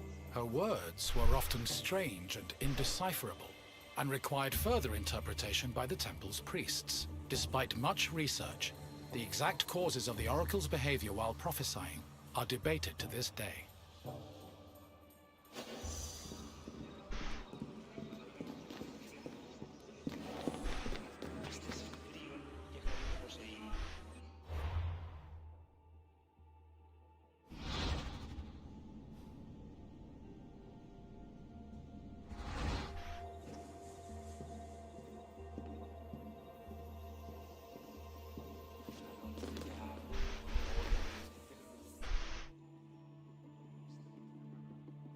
Myths say that while searching for an oracle who could impart their words to mortals, Apollo established a sanctuary on Mount Parnassus.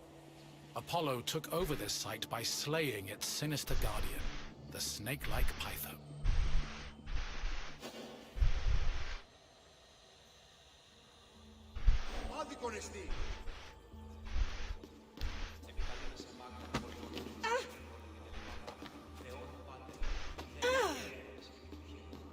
Oracle படிகளும் இடிச்சிட்டு இருக்கோம்.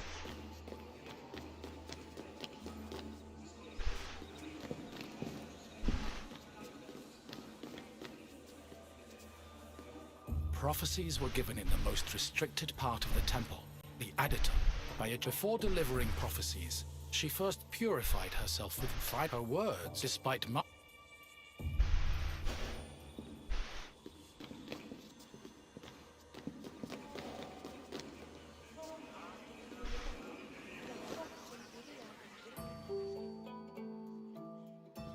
Your visit is complete. I hope you now understand how important this sanctuary was, and how it affected the lives of people both in the Greek world and beyond its borders. To be honest, I could speak about Delphi all day. But what would you like to do now? Of course, follow me.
Delphi complete பண்ணியாச்சு. இப்போ போர்ட்டுக்கு வந்திருக்கோம். Greetings, wanderer, and welcome to the port of Piraeus. ஆஸ்பேஷா எங்கே பார்த்தாலும் இருக்கா. Piraeus is one of the busiest, most important ports in the Greek world. Money flows through here like a river that runs all the way to Athens. Acting as a port for Athens, Piraeus welcomed merchants, goods, and travelers from all over the world. It was a central part of Athens' economy, but it was also fortified enough to protect the city's considerable fleet. When you finish exploring the port, find me, and we will talk further.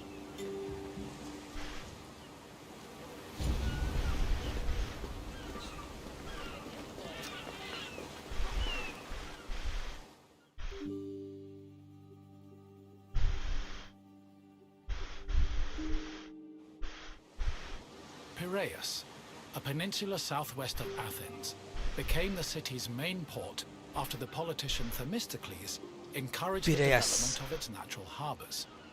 These developments led to the gradual abandonment of the older harbor of Phaleron. Piraeus's fortifications were further developed by Cimon and Pericles, along with the long walls which ensured goods could still be moved during sieges. Piraeus was divided into three main sectors: the military port, the emporion, and the residential area. By the 5th century BCE, it had become not only Athens' naval headquarters, but also the mercantile center of the Mediterranean.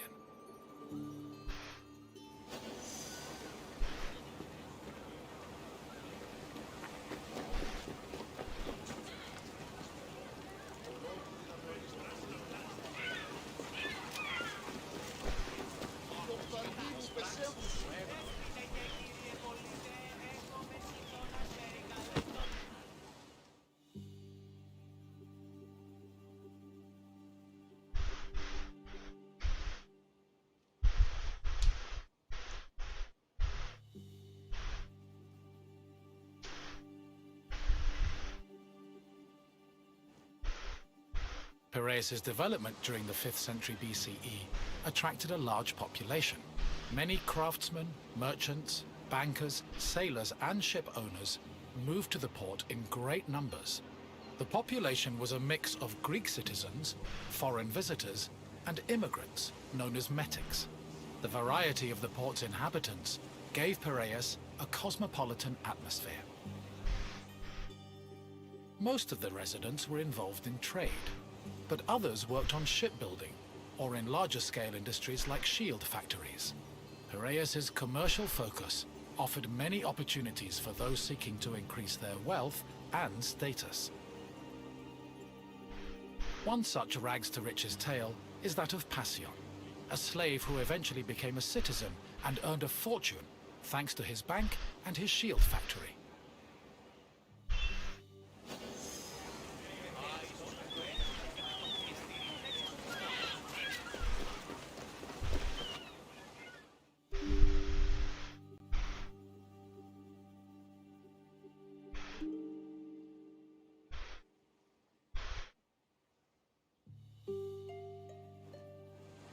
Piraeus was a demi, or district, of Attica.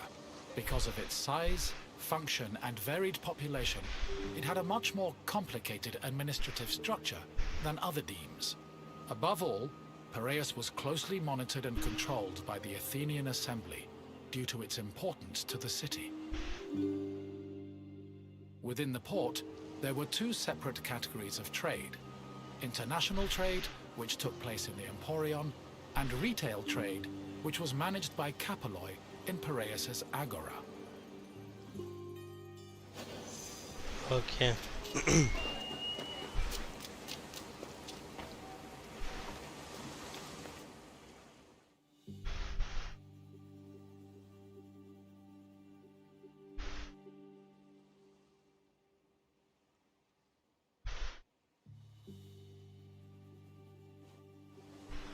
The Emporion was a commercial port dedicated to trading goods from overseas.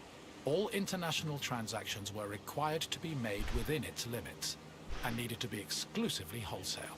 Elected magistrates managed all business and laws in the port. Meanwhile, port authorities known as epimeletes oversaw trade and took care of the regulation of prices. This was an especially crucial duty, as the amount of supplies and goods could fluctuate wildly based on factors like bad harvests or lost cargo. Common products sold in the Emporion included vegetables, fruits, fish, leather, timber, marble, metal, weapons, and ceramics. According to Hermippos, Athens was also wealthy enough to afford the finest goods from all over the world, including figs from Rhodes, almonds from Thassos, oil from Samos, and wine from Chios. Taxes were collected on all merchandise that came into the Emporion, which provided Athens with a major source of income.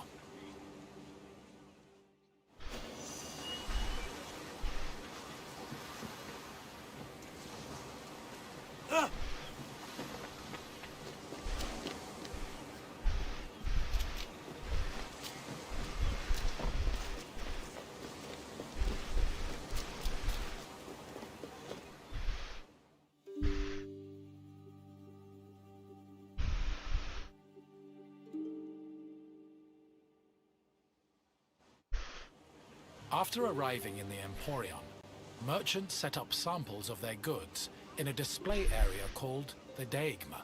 This was where citizens and foreigners gathered to officially make their deals. And almost all merchandise that came into the Emporium was traded within the area. The Deigma was under constant supervision by magistrates, who negotiated price control with the importers.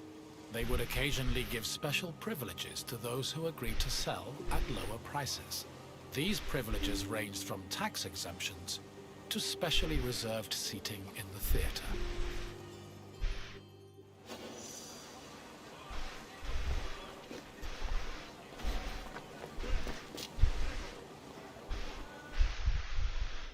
Piraeus was a deme, and as such was supervised by a magistrate called the Demarchos. While most demarchoi were chosen locally within their deme, Piraeus was appointed directly by Athens, so the city could better monitor its commercial interests. In fact, matters regarding the Emporion, the military harbor, and the grain trade were regularly debated and decided by the Athenian assembly. Transactions within the Piraeus were supervised by metronomoi. These were magistrates responsible for keeping track of weights and measures. They made sure merchants' measurements were always accurate to prevent bad deals and scams. Even though Piraeus would eventually develop into a city in its own right, it always remained under the control of Athens.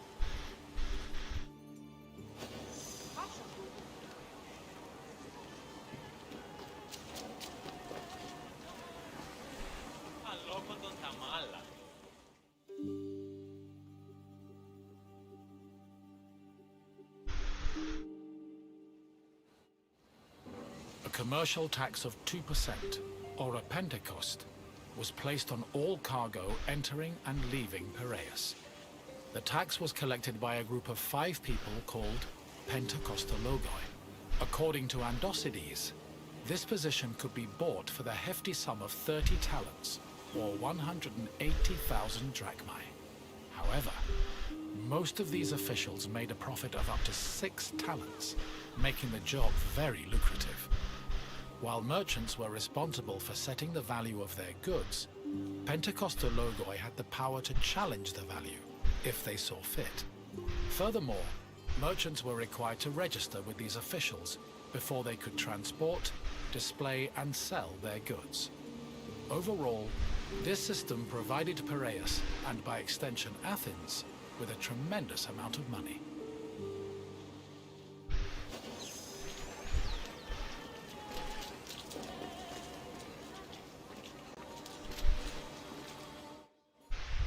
The sale of grain was overseen by special magistrates called sitophilakes.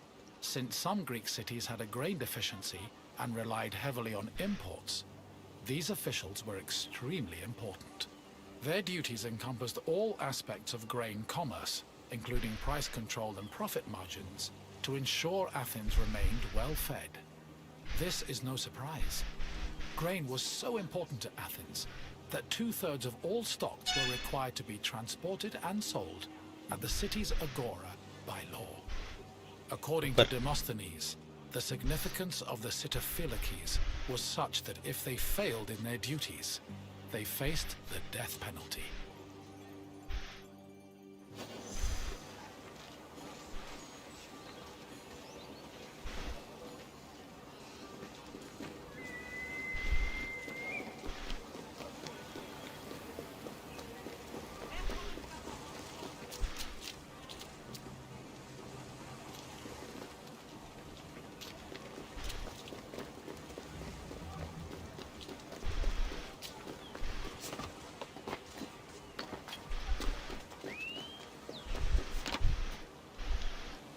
சுற்றி பார்த்துட்டு வருவோம்.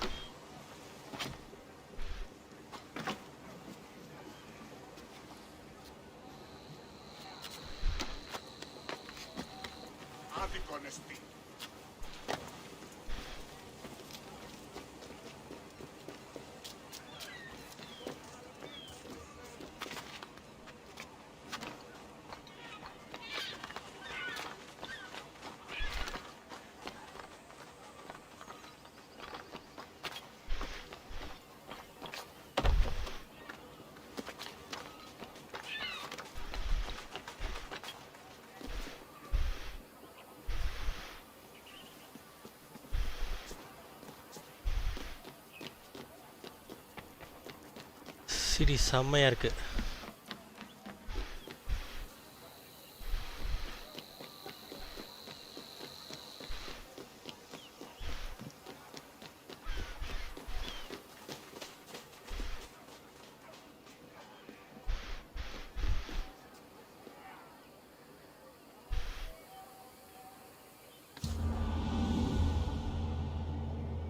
Night. Wow, நைட்டில் எப்படி இருக்கு பாருங்க city.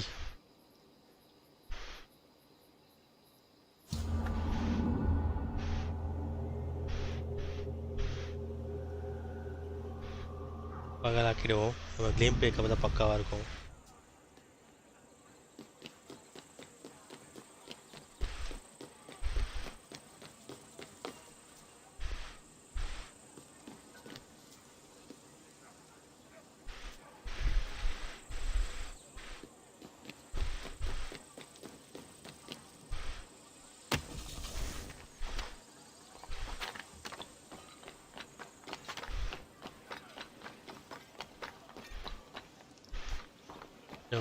போர்டோட சவுண்டோட பக்கா வச்சுருக்காங்க.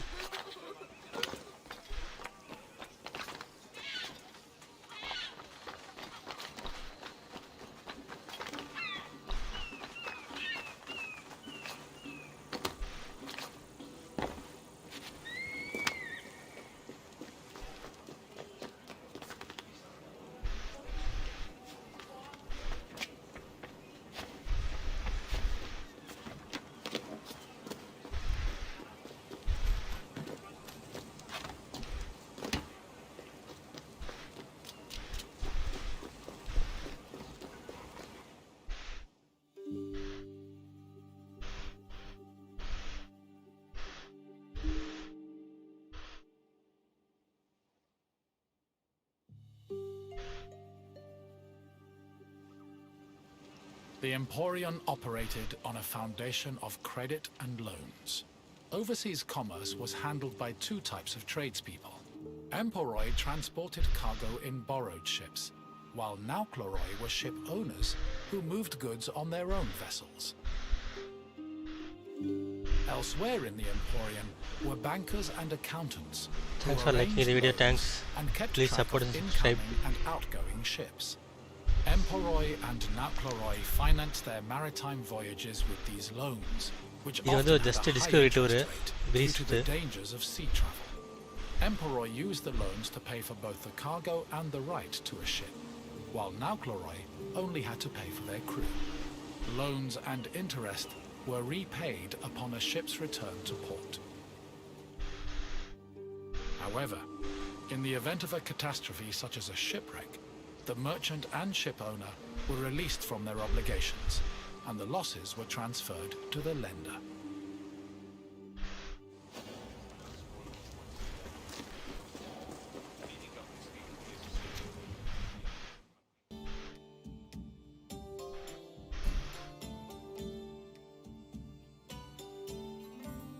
You've returned. I hope you enjoyed your stroll through the port. Piraeus was important to Athens' commercial interests, but it eventually came into its own as a vibrant and bustling port. If you have any questions, don't hesitate to ask.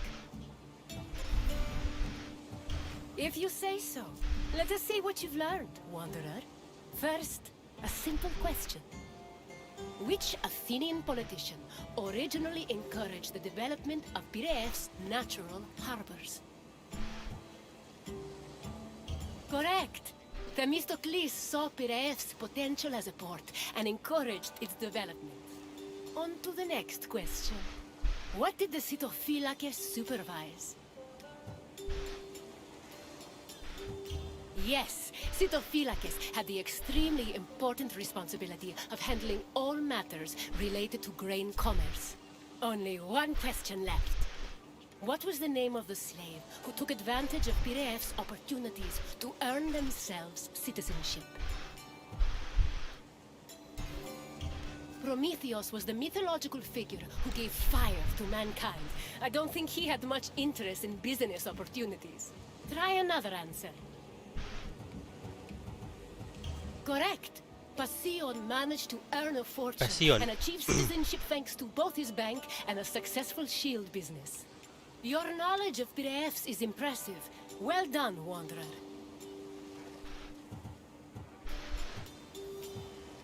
Of course.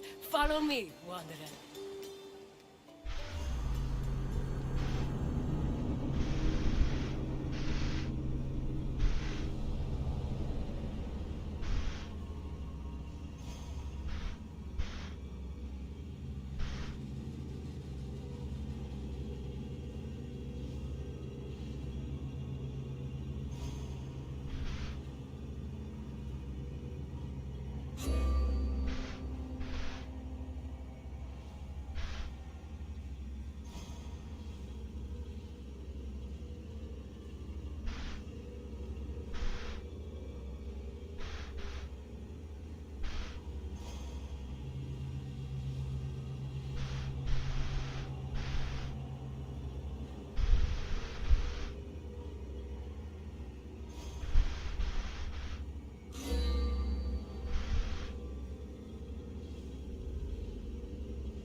Welcome, traveler, to the Sanctuary of Asclepios, a place of rest and healing. The Sanctuary of Asclepios is an amazing place, even for those with only a passing interest in medicine. It was a fascinating location, combining the mystical, religious, and scientific. And if someone happened to pass out, they'd luckily be surrounded by skilled physicians. This is the Sanctuary of Asclepios, the god of medicine. It was here that the sick and weary came, seeking cures for their ailments. Sometimes the medical practitioners provided the cures, and sometimes the healing came from the gods themselves. This tour will help explain the inner workings of the sanctuary, as well as the unique way the Greeks approached medicine. I hope you enjoy yourself. I'll be waiting for you at the end of your visit.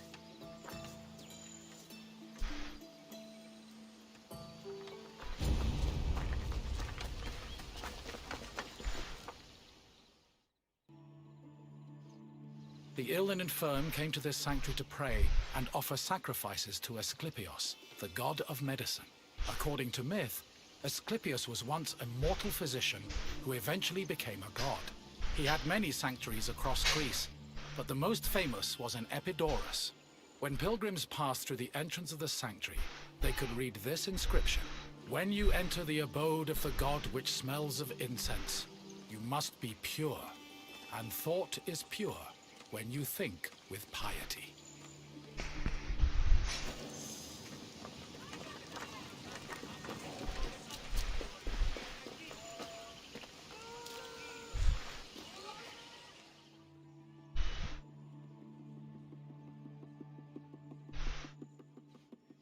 Medical steles constituted a sort of hub between medicine, religion, and the divine. They were slabs with inscriptions that praised Asclepios' virtues and merit, and described his methods of healing. The inscriptions relayed the dreams patients had within the abaton, one of the most important buildings in the sanctuary. The steles outlined the patient's name, their disease, and how they were cured by Asclepios. They were probably written by the sanctuary's priests, or at least under the priest's supervision. Asclepios was a complex deity. In addition to being a god, he was also a trained physician and disciple of the centaur Chiron.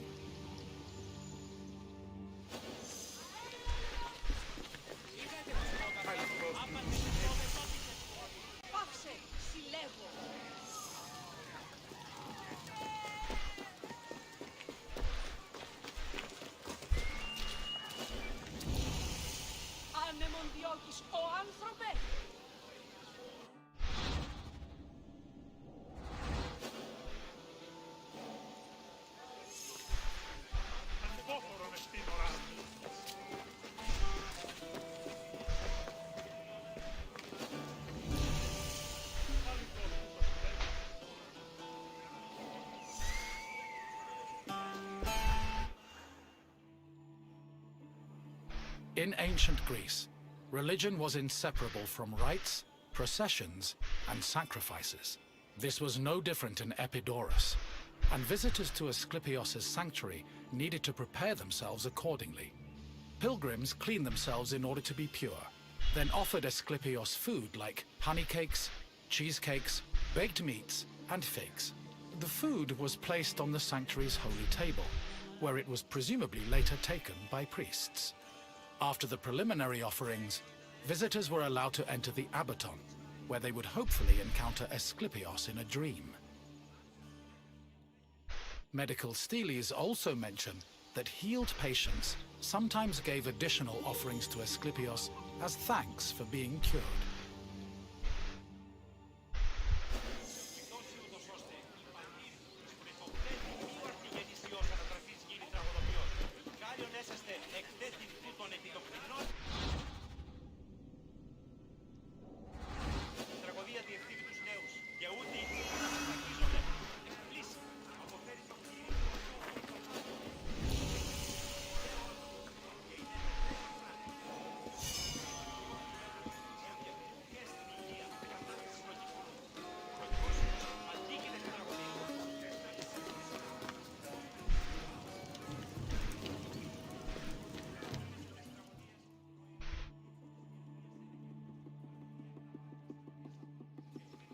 Asclepios was originally born immortal, and was the product of an affair between the god Apollo and immortal Coronis.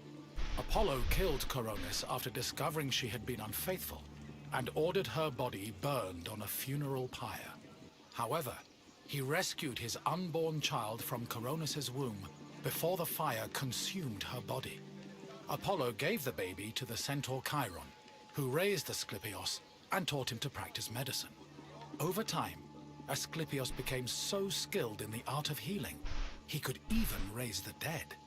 This angered Zeus, who sent Asclepios to Hades with a thunderbolt. Apollo retaliated by killing the Cyclopes responsible for making Zeus's thunderbolts. Then, Zeus revived Asclepios, making him immortal and deifying him in the process. In sculptures, pottery, mosaics, and coins, Asclepios was portrayed holding a staff intertwined with a sacred snake. The staff is a symbol of medicine that still endures to this day.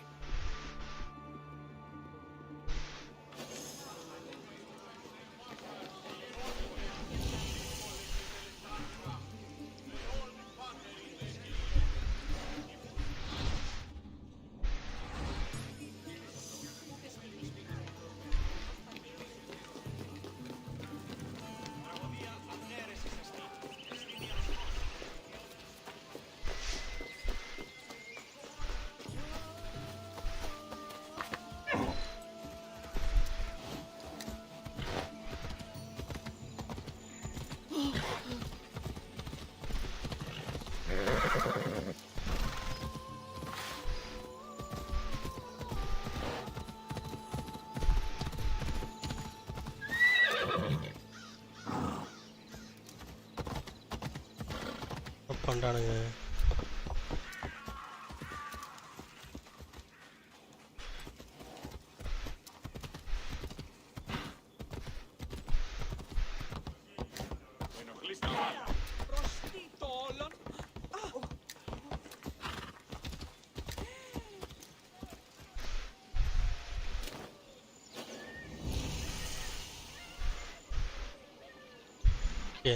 Stadium போல.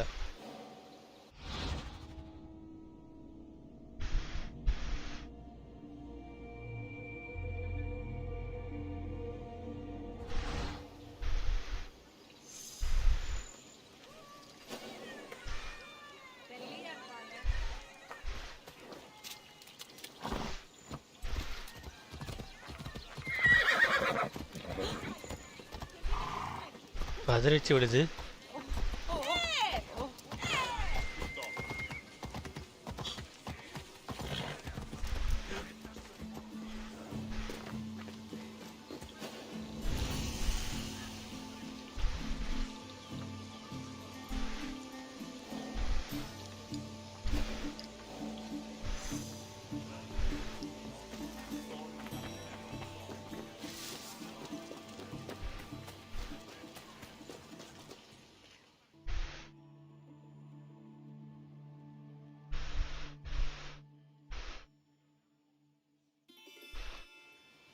The epitouteon was the priest's residence.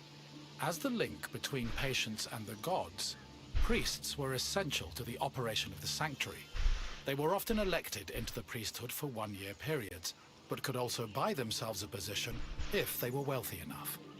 In addition to interpreting patients' dreams in the Abaton, priests both supervised and performed sacrifices and rituals. During these functions, they were usually clad in white.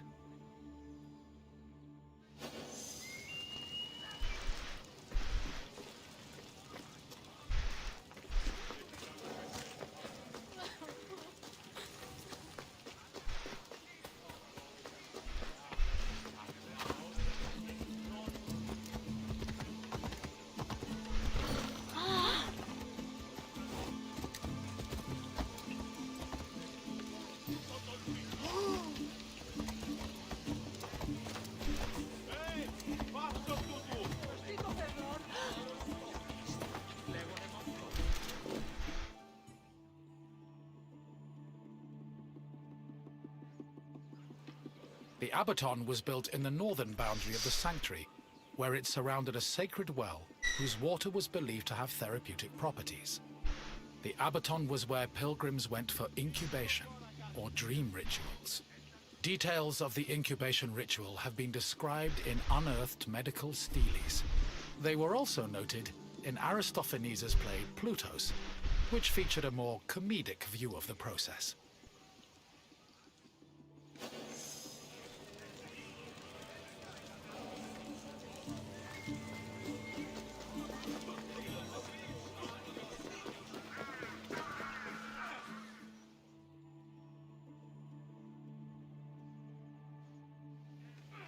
Incubation was the dream ritual pilgrims experienced in the Abaton.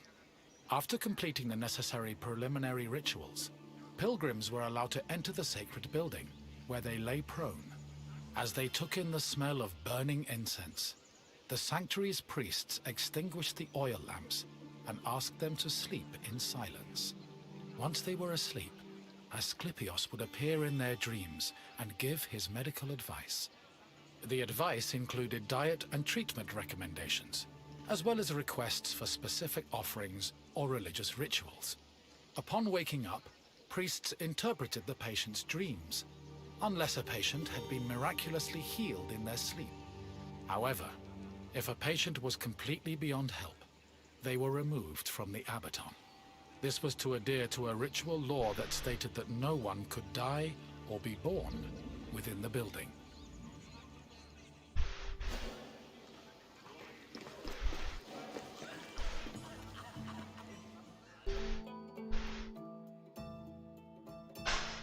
I see you've completed the tour. I hope you enjoyed your time in the sanctuary. As you can see, gods and miracles were just as important to the healing process as medicine was. Now, what else would you like to do? Very well. Follow me.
Greetings, Wanderer.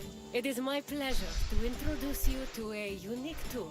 One that won't take you to impressive landmarks or famous battle sites, but through a typical Athenian home. If Olympus is Zeus's sanctuary, then my house is my own.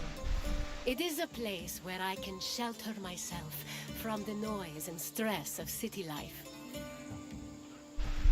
For an outgoing people like the Greeks, the house was a refuge of privacy.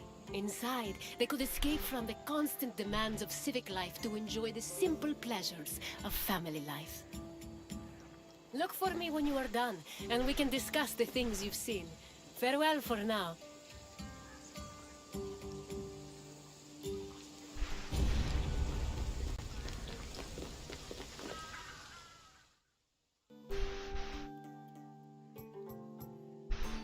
The house, or oikos, was a residence for Greek families and their slaves.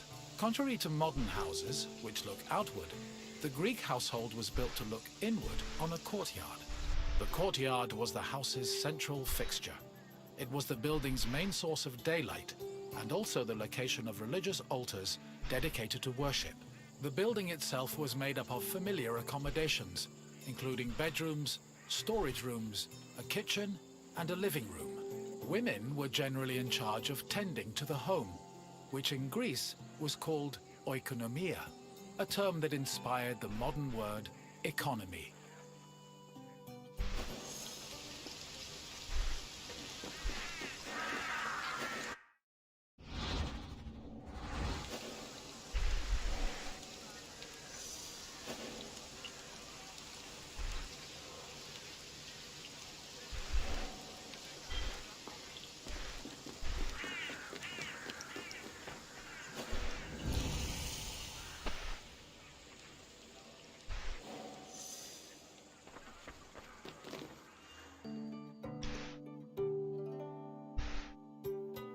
A pasta was a corridor that connected a house's courtyard to its residential section. Archaeological evidence from the city of Olynthos reveals that pastas were added to Greek home design in the 5th century BCE.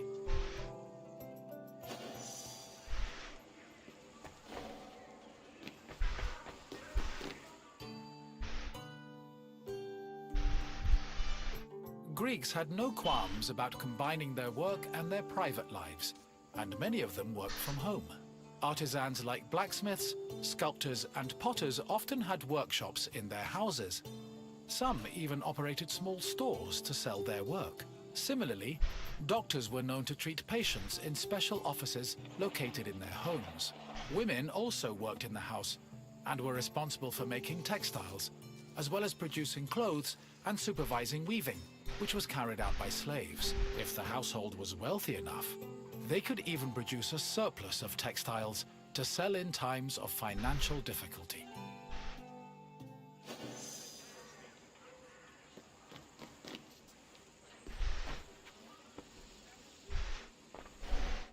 The inner courtyard was the nexus of the house. Functionally, it allowed air to circulate and also provided access to most of the rooms.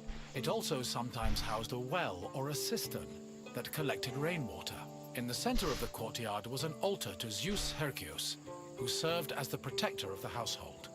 Women would often use the space to sew and cook, while children used it as a play area. Furthermore, if the family had pets or animals, the courtyard was where they were allowed to run free.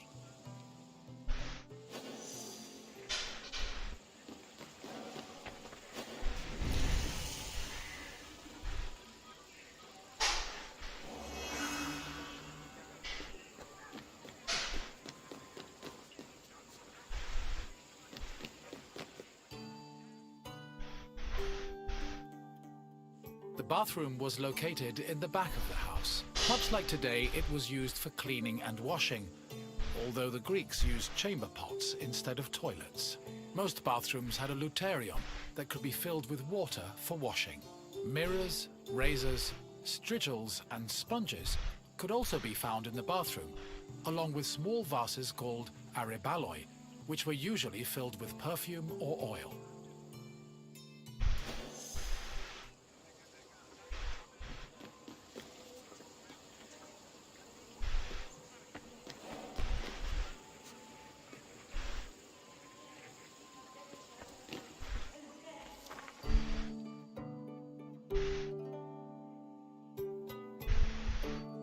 Greek homes had kitchens where the family's meals were prepared. The Greeks did not often eat meat, except during special occasions like banquets or after sacrifices. They had mainly a grain-based diet, eating staples such as bread, porridge, or a barley cake called maza. They also occasionally ate poultry, fish, and other seafood, as well as fruits, vegetables, goat milk and cheese, and olive oil. Food was cooked on a tripod, or sometimes in a klibanos, which was a sort of mobile oven. Other cooking implements included braziers, mortars and pestles, a spit to hold food over a fire, platters, and frying pans. The family also used the kitchen to store food in containers called pithoi.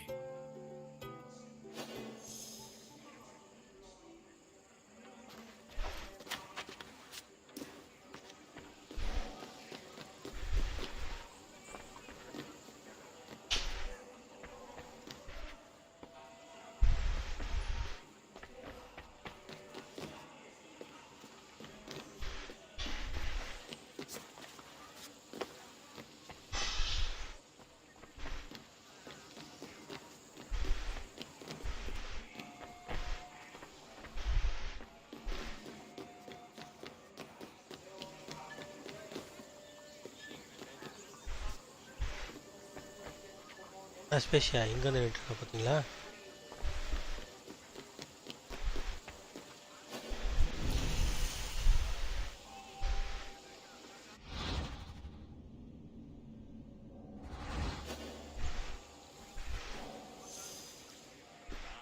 Master bedroom வருவோம்.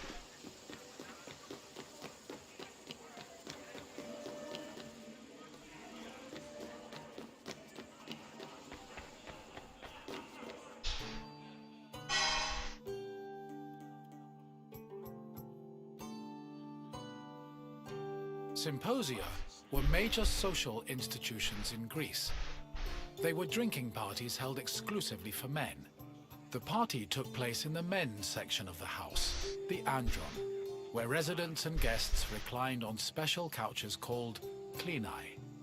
Food was served on low tables set in front of the couches, while wine was placed in a crater in the center of the room. During a symposium, men drank, sang, had philosophical discussions, and played games like kotobos. Musicians, dancers, and even courtesans were often welcomed to attend as well. However, wives and daughters were always excluded.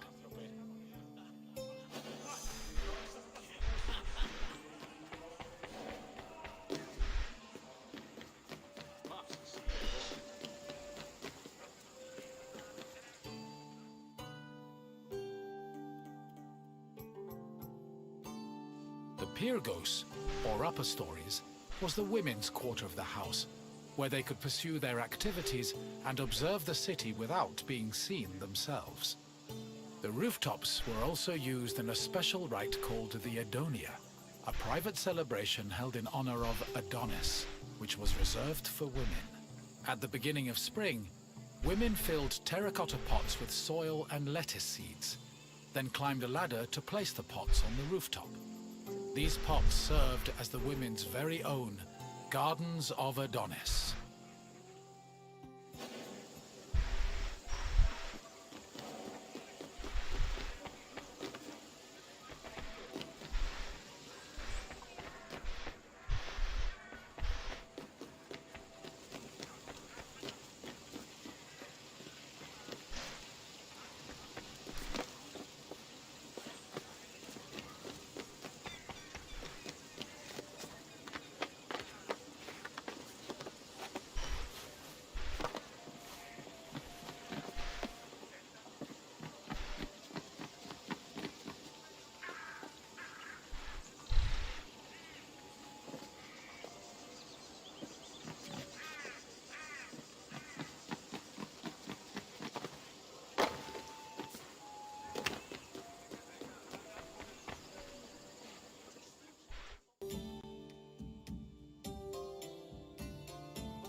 hope you now have a better understanding of the routines and home life of the Greek people.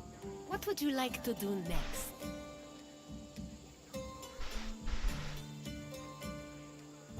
Then let's start with a simple question. Which group of people celebrated the Adonia? Men did have exclusive parties, but they were called Sybosia. Try another answer. Correct. The Adonia was celebrated by women of all stations. Let's move on to the next question. Which of the following was known as the protector of the household? No, this particular Zeus was known as Zeus of the Oath. Try again. Yes, Zeus Herkios protected the household, and an altar to the god usually stood in the center of the house's courtyard. On to the final question. Which of the following was not located in the bathroom? I'm afraid mirrors were quite common in bathrooms. Keep trying.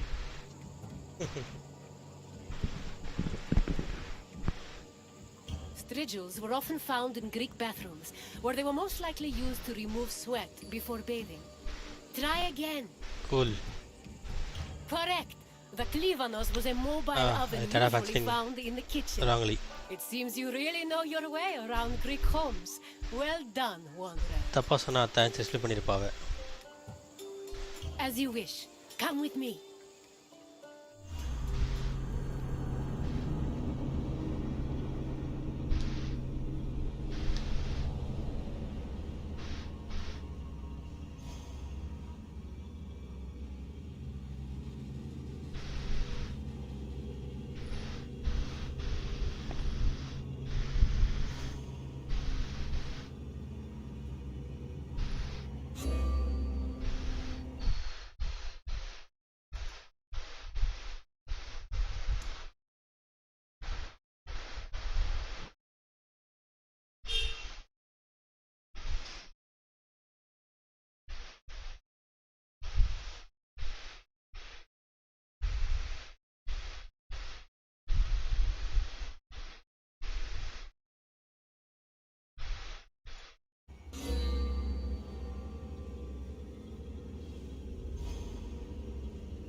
My friend! How fortuitous to run into you in this most intoxicating place. I offered Marcos. you a drink, but for செமையா some பேசுறான். reason the workers won't let me borrow any of their wine. Cheapskates.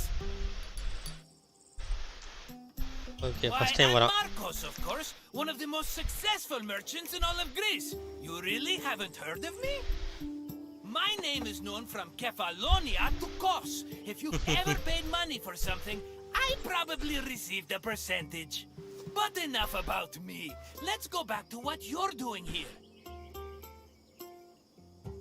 You know, I once started my own wine business on Kos. It hit a bit of a snag when my investors, 3 brothers calling themselves the Cerberos, suddenly lost faith in me. But after they had a tragic run-in with a bloodthirsty Misthios, I was able to land on my feet. From then on, the streets of Kos overflowed with wine, and my purse overflowed with drachmi. Very sad about the Cerberus, though. Couldn't have happened to nicer people. As you can probably tell by all the grapes, this is one of Greece's many vineyards. Wine was an essential part of Greek culture, and this tour will take you through how it was made. In addition to being delicious, not to mention lucrative, wine was an important part of Greek economy. I promise I'll meet you at the end of your visit, my friend. See you soon! See you, Marcos.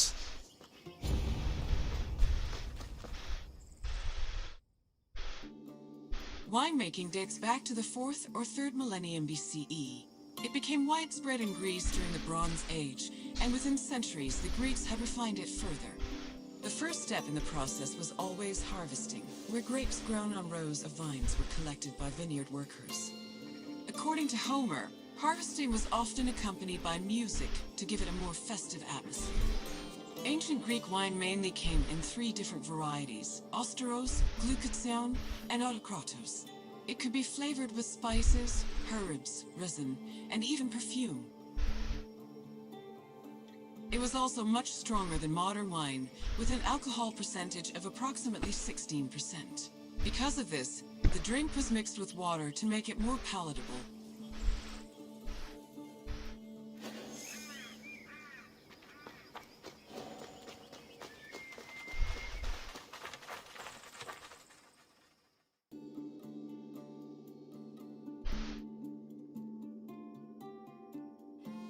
ரெஸ்டா bro, இந்த game செம்ம இன்ட்ரெஸ்டாக இருக்குது bro. இது விளையாடிட்டு வரேன் bro. நான் இது வந்து ஜஸ்ட் டூர் தான்.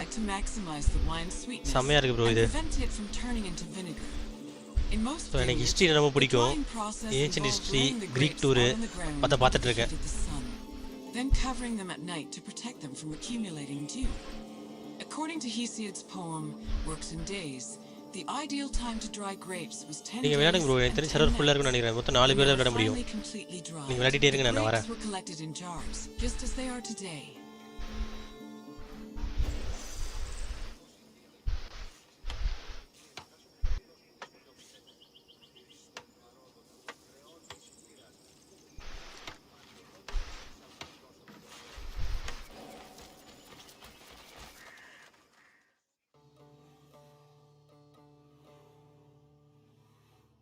The Greeks had many methods for crushing the harvested grapes. The most common technique was to use a lenos, a large treading vat where workers stomped on grapes with their feet. Alternatively, the Greeks sometimes crushed the grapes by hand using a strainer, mashed them with a mortar and pestle, or squeezed them using a tool called a sack press.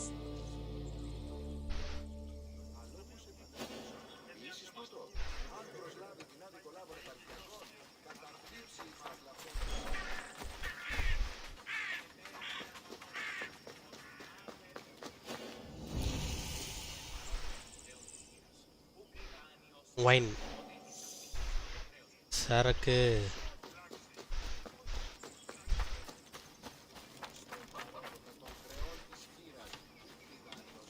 So நம்ம இந்த 3 தான் வந்திருக்கோம்னு நினைக்கிறேன் இப்போதைக்கு ஆரம்பிச்சு. Marcos கிட்டேருந்து. Okay, காசு எடுத்து பண்ணுவோம் next.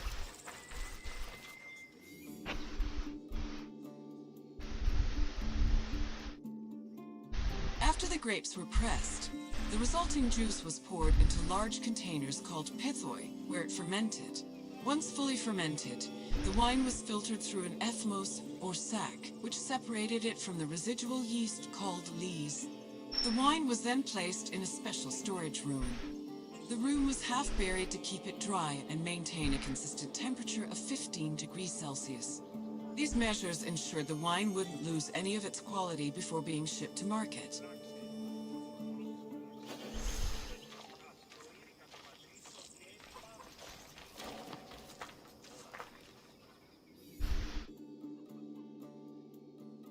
When the wine was ready to ship, it was poured into storage containers called amphoras. These were smaller than pithoi, which made them easier to ship and display in crowded marketplaces. However, that doesn't mean transporting wine was always a safe endeavor. Sometimes ships carrying amphoras as cargo would be wrecked before making it to their destination, losing hundreds of bottles of wine to the sea.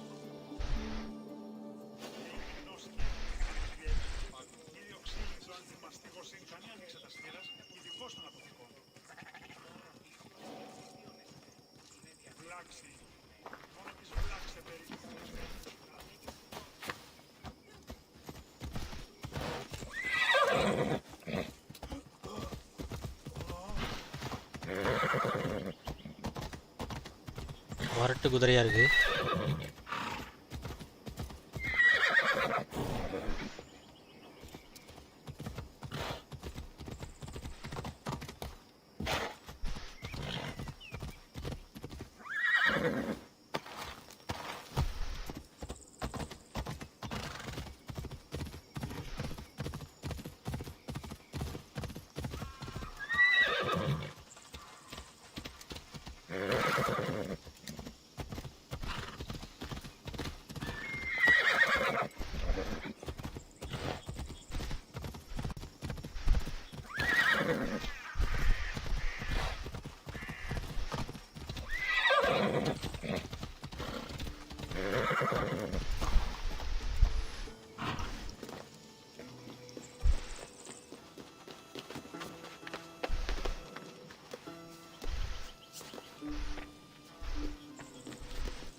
They'll carry the weight of Leonida.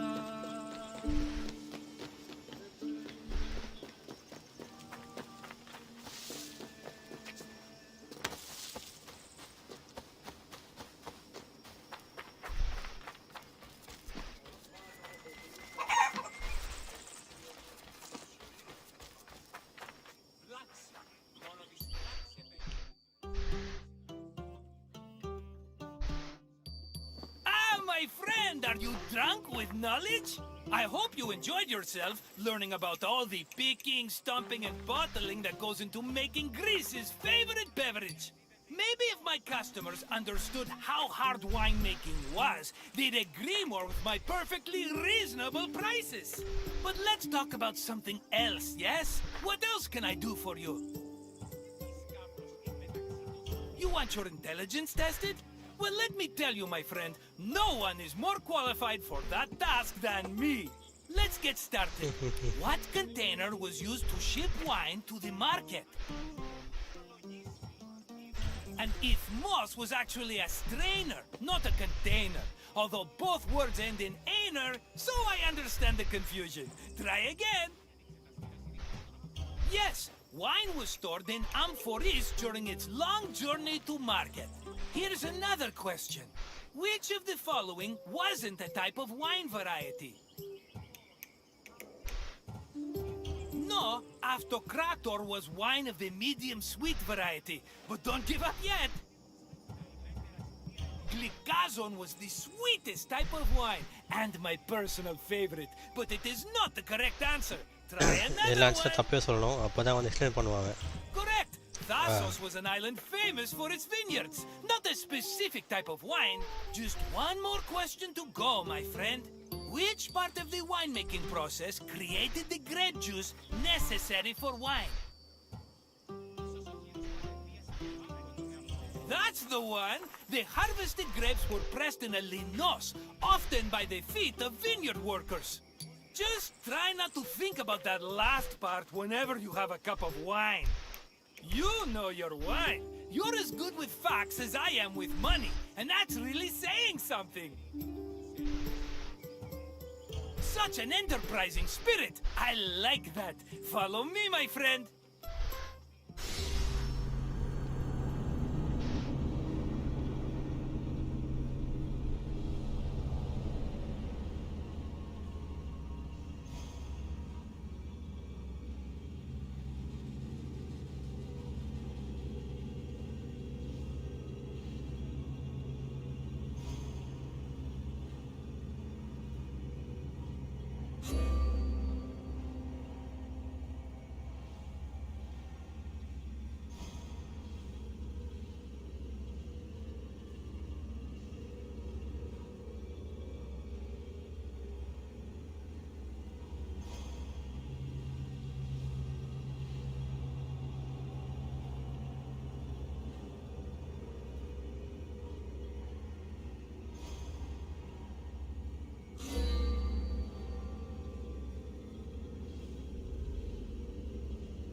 Welcome to Corinth, Wanderer.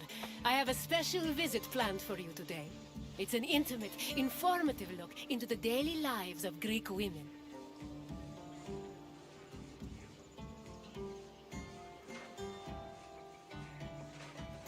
Okay, it's Aspasia again. It's amazing what women could accomplish while men spend all day trying to out-debate each other at assembly meetings. Their work should be far more appreciated on the whole, but we're going to acknowledge that now. Corinth was one of the largest cities in ancient Greece. It had an estimated population of 90,000 in my times, and much of that population was made up of women. This tour will shine a light on those women and look at how they lived on a day-to-day basis. Look for me when you're done with your visit, and we can discuss things further.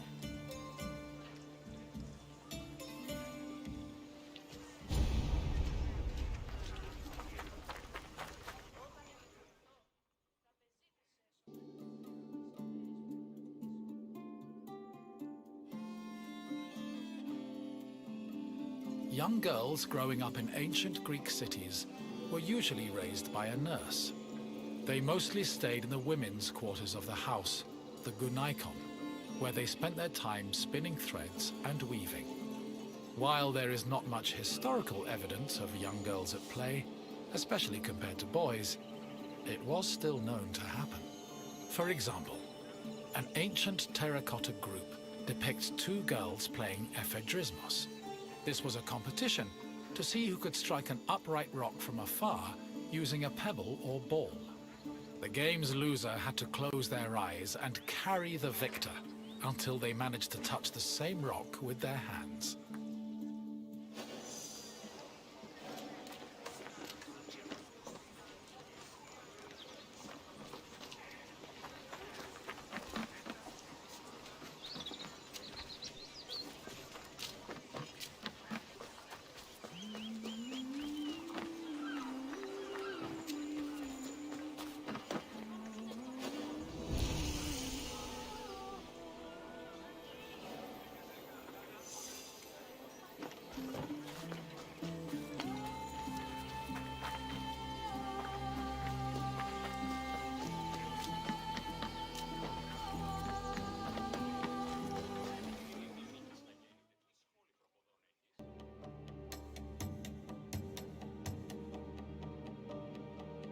For a young Greek woman, marriage was the culmination of their induction into society.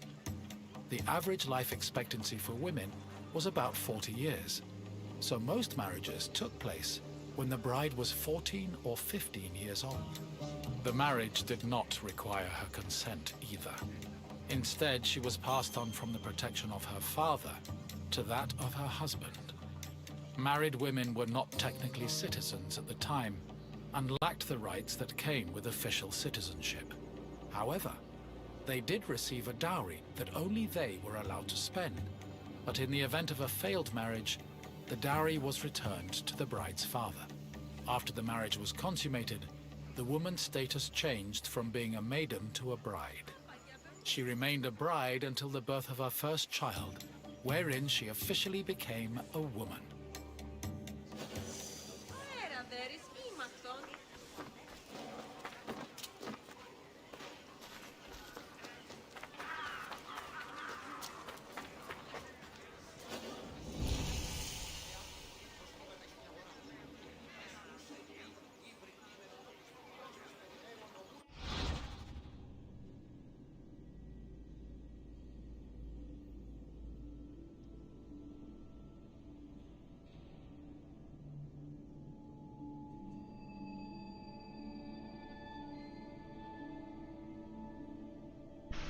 Oh, the couple's happiness was short-lived when Jason met the king of Corinth's daughter.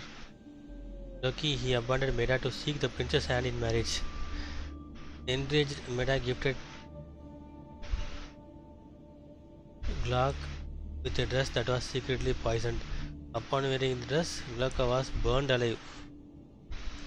The ending of the story varies. Either Medea's children were stoned to death as punishment for the murder of Glauc, or Medea herself killed her children as a way of getting revenge of Jason.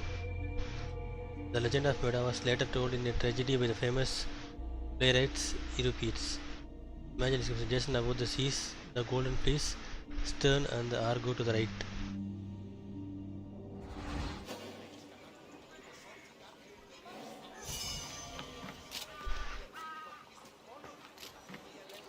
Right.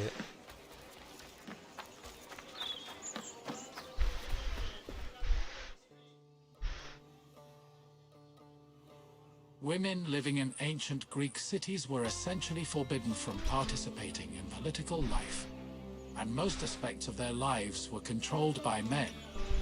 Their most important responsibilities were running the household and giving birth to children, preferably boys. Most of the time, women's excursions outside of the house were limited to visiting other female neighbors, as per custom. The few exceptions to this strict rule were weddings, funerals, and religious festivals involving women in prominent public roles.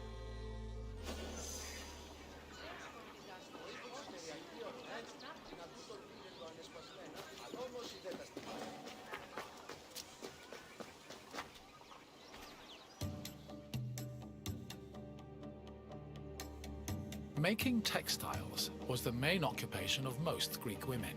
It was a woman's responsibility to manufacture clothing for each of her family members, as well as to weave other household textiles. Women with exceptional weaving skills were believed to make excellent wives, and weaving in general was seen as a very attractive quality. For example, Homer describes Odysseus's devoted wife Penelope as spending most of her days weaving at the loom. Similarly, many Greek vases depicting women weaving were combined with images of a woman holding a veil, which was seen as the symbol of a bride.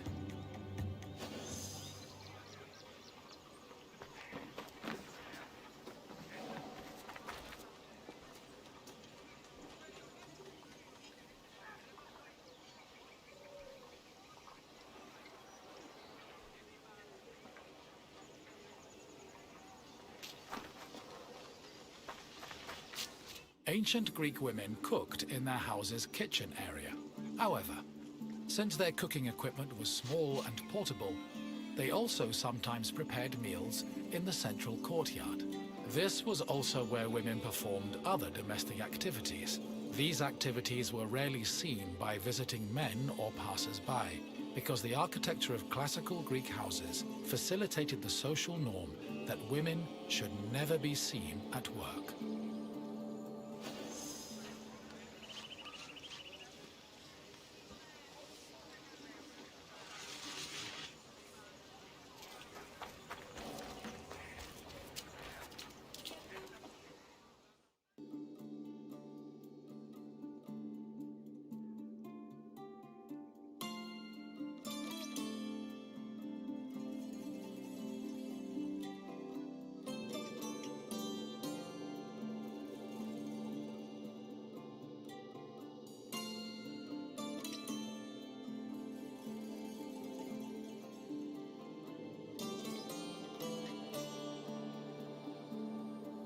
The historian Strabo relays that the Temple of Aphrodite was one of Corinth's most famous landmarks. This was largely due to the temple's female patrons. These hetairai, as they were called, were donated to the goddess by both men and women. According to Strabo, the Temple of Aphrodite contributed greatly to Corinth's wealth. The hetairai were the temple's main attraction, and many visitors came to Corinth in search of their company, for which they spent frequently and frivolously.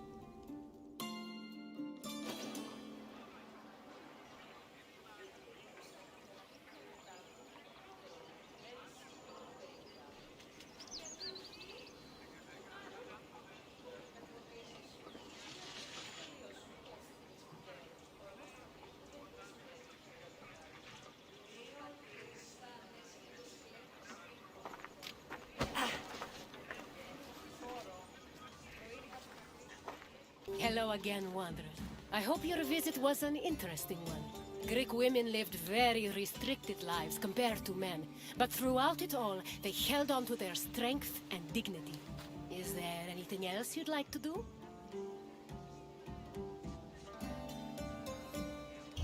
Feeling up for a test? Excellent. Let's begin with an easier question. What was the name of the women's quarters in a Greek home?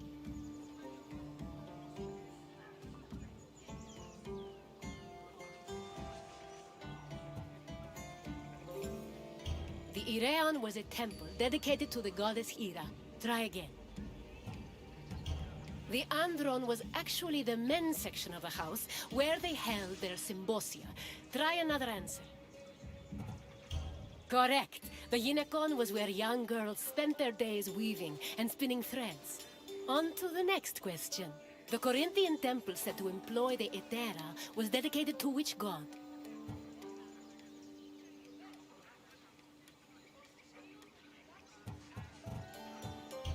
No, the temple was not dedicated to Athena. Try a different answer. Correct. Aphrodite was the goddess of love and passion, so it's only fitting her temple served such an amorous purpose. We're almost done. Just one more question. What was the name of Odysseus' wife? Odysseus and Athena had a good relationship, as far as mortals and gods go, but they were not married. Try another answer. Clytemnestra was the wife of King Agamemnon of Mycenae. Try again.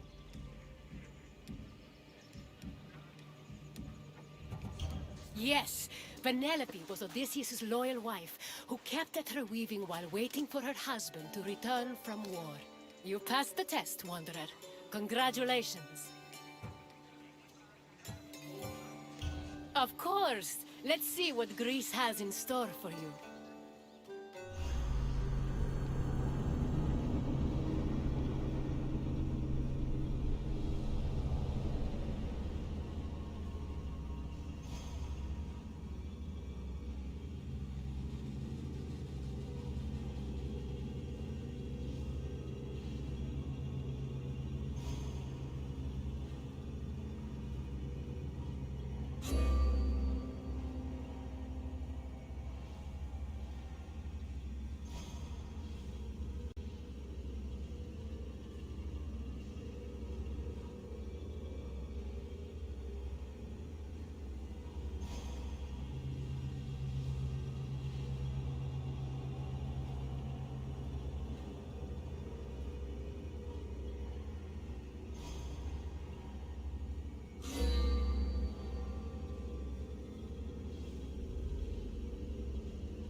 Welcome to Argos, traveler.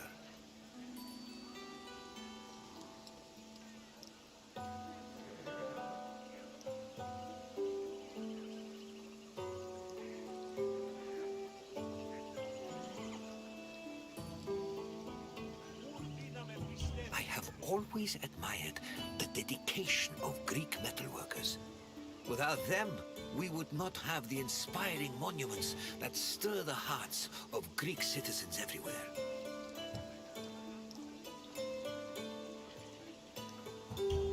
This is Argos, one of the oldest cities in Greece.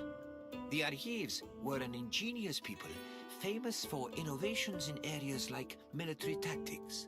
However, what they were most renowned for was their metallurgic artistry, especially with bronze. I hope you enjoy yourself. Look for me at the end of your visit.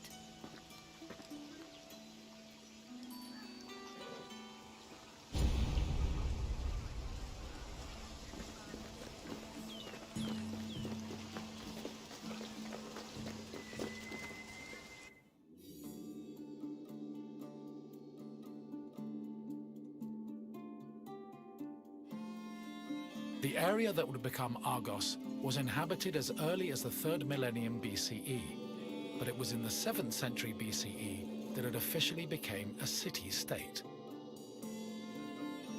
One of Argos's major pillars was its metallurgical industry.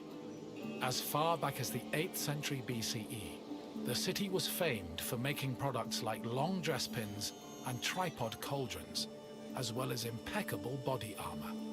In addition to their technical excellence, the Argives were also creative, as seen in their masterful bronze sculpting, which became prominent in the city during the 6th and 5th century BCE.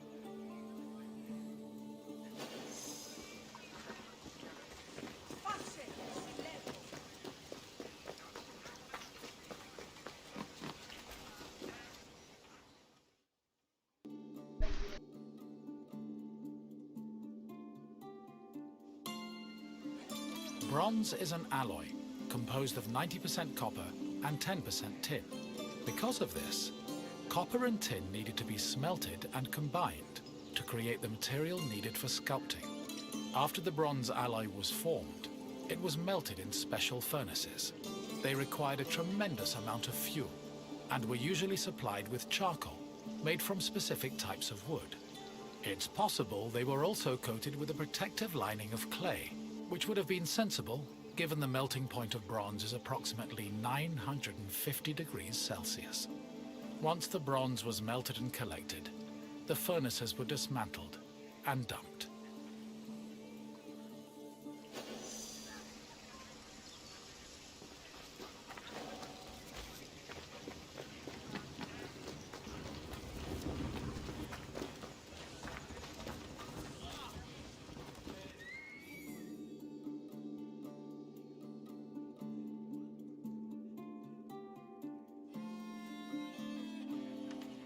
In the 8th century BCE, most small-scale statues were molded using a complicated and lengthy method called solid lost wax casting.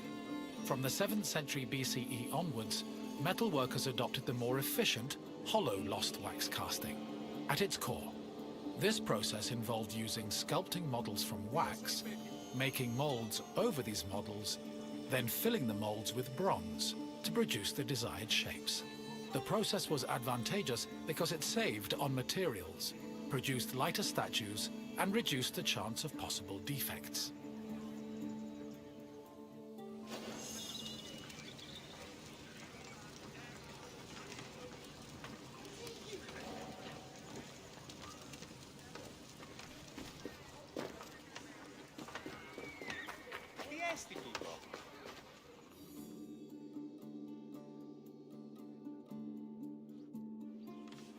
Once all the pieces of the sculpture were molded, they were welded together and subjected to the cold working process. This process involved repairing the sculpture's flaws by filling any holes and cracks with specifically measured bronze patches. Afterwards, the sculpture was scraped, chiseled, and polished until it was deemed satisfactory. Decorative details like hair, eyebrows, and mustaches were added with the use of a sharp tool. Eyes, which could be inset with ivory, glass, or silver, were attached to their sockets using a resinous kind of glue.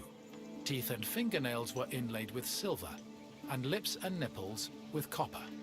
These small touches added color and contributed to the sculpture's lifelike appearance.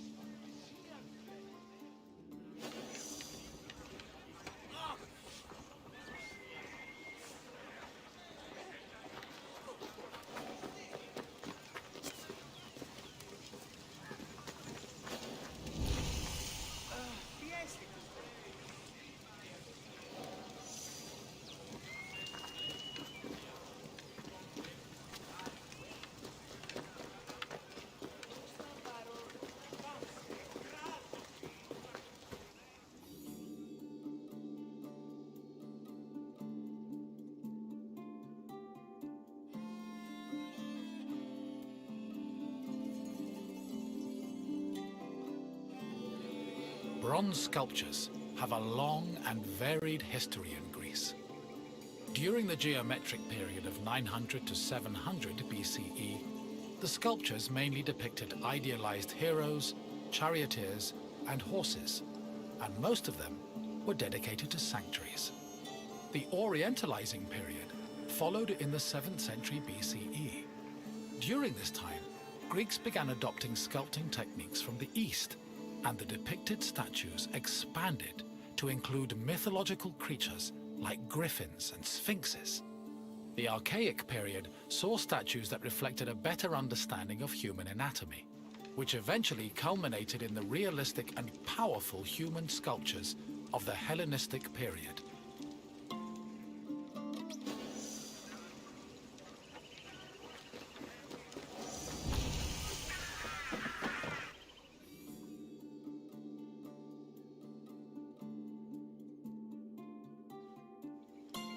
Argos was the home of Polykleitos, one of the most famous sculptors in ancient Greece. His works, like the Doryphorus and Diadomenos, as well as his treatise on sculpting called the Canon, had a massive impact on the art as a whole, particularly in regards to ideal body proportions. Sadly, the original versions of Polykleitos' sculptures have been lost, along with most bronze statues from antiquity. As time went on, many bronze statues were melted down to be recycled in things like weapons, ammunition, and even church bells. Because of this, marble copies from the Roman period are our best evidence of the masterpieces of Greek sculpture.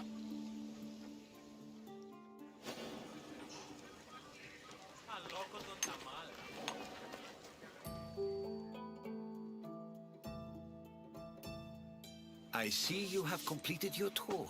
I trust you have a new appreciation for Greek sculptures after learning of the heart and soul that was poured into each step of their creation. Now, what else would you like to do? And so, your quest for knowledge continues. Follow me.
My friend, I see you followed your nose to this lovely perfumery, perfume yard, perfactory? Yes, let's go with perfactory.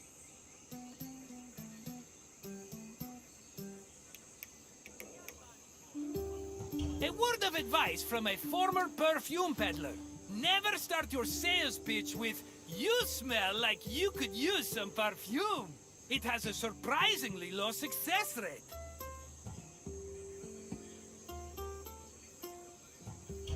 This sensuous little island is where perfume was produced. Your nostrils are in for a treat. Unless you're allergic, in which case I could sell you a wonderful remedy for a very reasonable price. No? Okay then. I'll check in on you at the end of your visit. See you soon, my friend.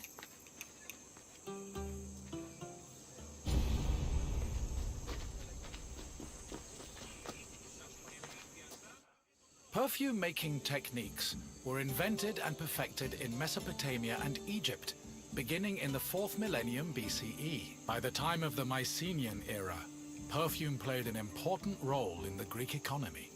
Mostly reserved for kings, priests, and aristocrats in the beginning, it later became more widely available during the classical and Hellenistic periods. Greeks used perfume for more than just personal cosmetics.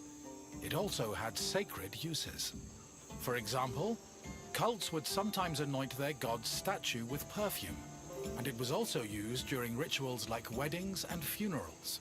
Food and wine could also be scented with perfume to add to a meal's presentation. The art of making perfume was part of medicine and pharmacology, and physicians devoted entire books listing the best perfume recipes.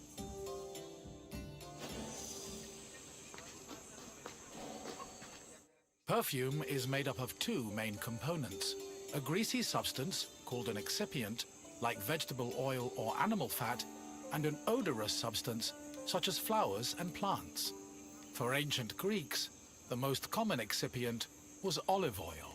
According to Theophrastus, however, the most valuable oils were those extracted from nuts in the Syrian and Egyptian deserts. The odorous ingredient could be taken from a variety of sources.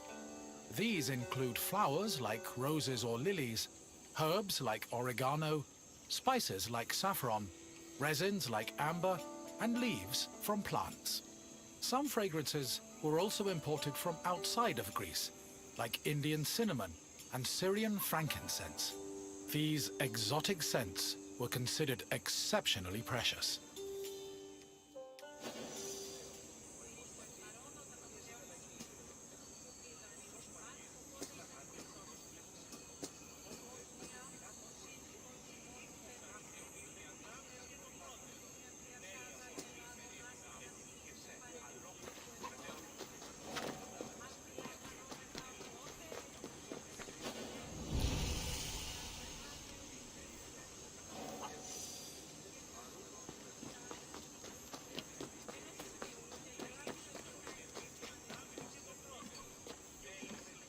Mixing scent into the fatty excipient was called enfleurage, of which there were two methods. If the flower being used for the scent was fragile, the preferred method of extraction was cold enfleurage, which required an oil-soaked cloth. First, the cloth was rubbed against the flower's petals, saturating the oil with the scent. Then, the cloth was pressed to wring out the scented oil.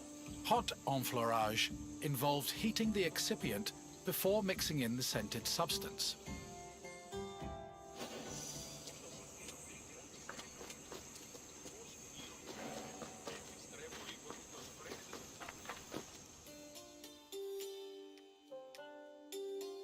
The hot enfleurage process consisted of heating and distillation.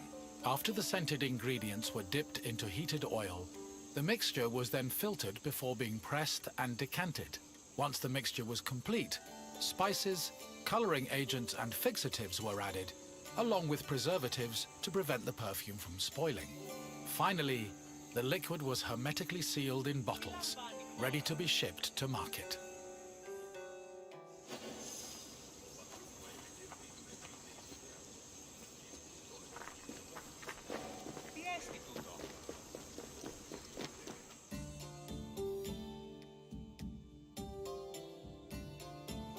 Perfume was usually bottled in ceramic or glass flasks, but more luxurious fragrances were contained in ornamented and painted flasks.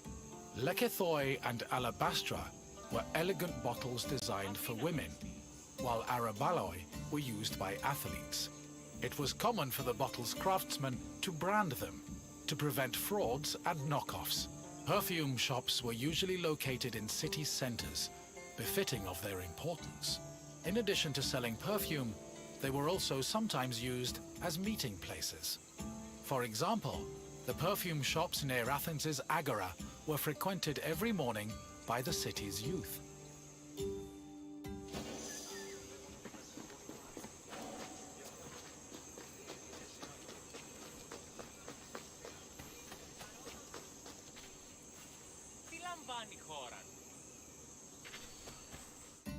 The main purpose of perfume was to attract members of both the opposite and the same sex. We can trace this practice back to a scene in the Iliad, where Hera used perfume to seduce Zeus. Similarly, hymns about goddesses like Demeter and Aphrodite always mentioned their pleasant smell, further solidifying the belief that scent and seduction went hand in hand. However, perfume was also a mark of social status.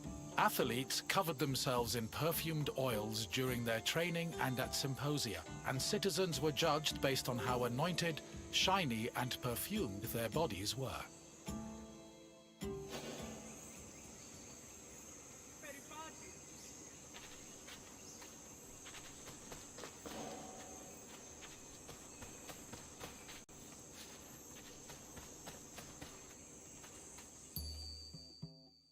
Hello again, my friend. I hope you see now how important perfume was, not only for aesthetic purposes, but for Greek social hierarchy. I wouldn't charge so much for my own bottles if I didn't know the value of what I was selling.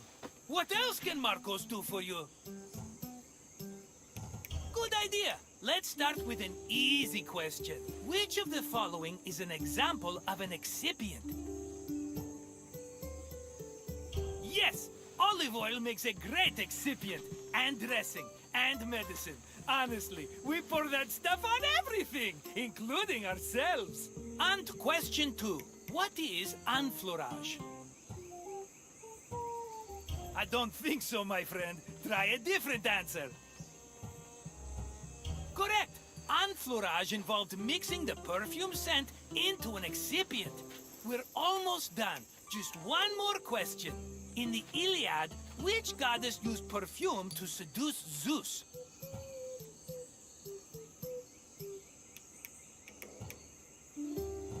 That's not the version of the Iliad I heard, but wouldn't that be interesting?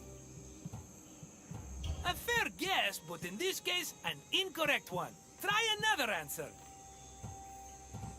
I don't think so. As funny as it is to imagine the god of the underworld batting his eyelashes at Zeus. Try again. Yes, Ira poured a saucy scent on herself to get her husband's attention. You did it! You've completed the test. Your wish is my command. Follow me.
Welcome, visitor, to where Spartan boys become Spartan men. My name is Leonidas. I am a king of Sparta, but do not think me some idle aristocrat softened by luxury. When Spartans go to war, I stand alongside them, shield to shield, and my spear tastes the same blood as those of my men. I can't help but be reminded of the boy I used to be. I wonder what that boy would think if he saw me today. Would he be proud? Intimidated? Or would he pity the tired old man standing in front of him? But such thoughts are meaningless. Let us move on.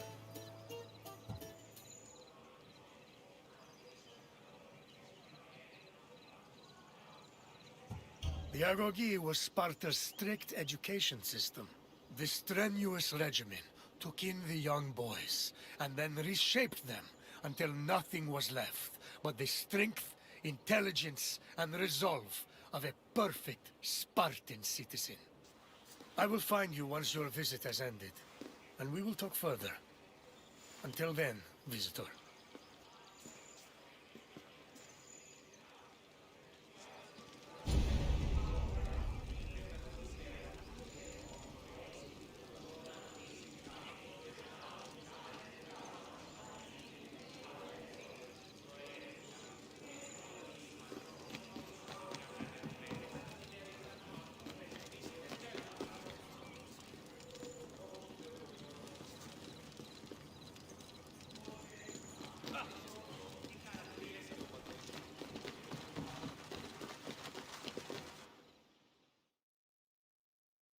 Sparta was a Greek city located in the Peloponnese. It differed from other cities of the time in that it had no walls. Sparta originated as 4 neighboring villages: Patane, Limnes, Mizoa, and Cynosura, all of which shared the same political, military, and religious life. After 2 wars with the Messenians, the city's territory expanded even further. By the 5th century BCE, they allegedly controlled almost half of the Peloponnese.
The Agoge was the military training and education program undergone by Sparta's male youth. Grooming men for war was one of the city's main priorities. Boys began their training at the young age of 7 and completed it when they were 30.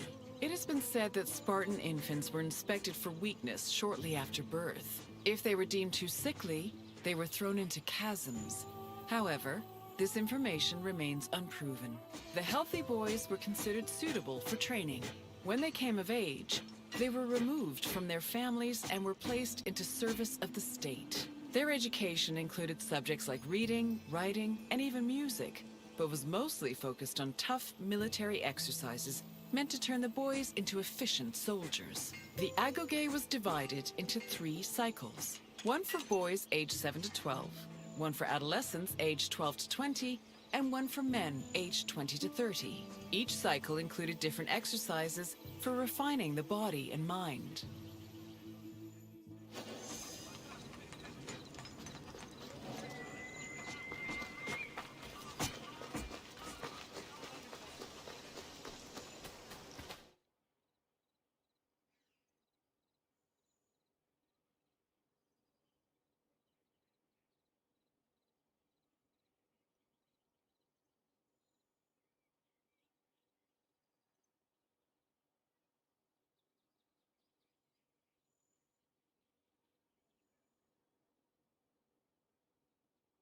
Sparta played a large role in defeating the Persians during the Greco-Persian Wars in the 5th century BCE. They held their king Leonidas's glorious death at the Battle of Thermopylae in particularly high esteem. Because Leonidas was killed in battle, Sparta believed he died a good death and showed incredible bravery, qualities to be held as a model for all Spartans. This idealized bravery was embedded in the city's collective memory and was the main quality people strove for in the Agoge.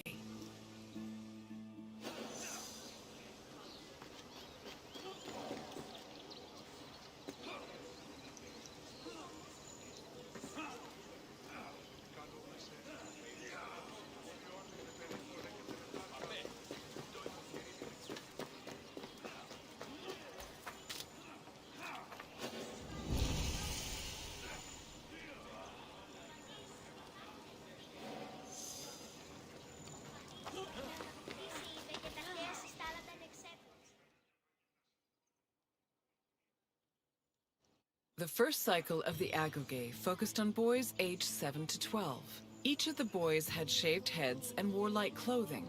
They walked everywhere barefoot, swam the Erotis River all year long, slept on reeds, and participated in cult rituals for Artemis or Thea. The boys were grouped into herds, or agalai, and were supervised by older adolescents. Once they reached the age of 12, they entered the second cycle of the Agoge, which aimed to integrate them into the society of citizen soldiers.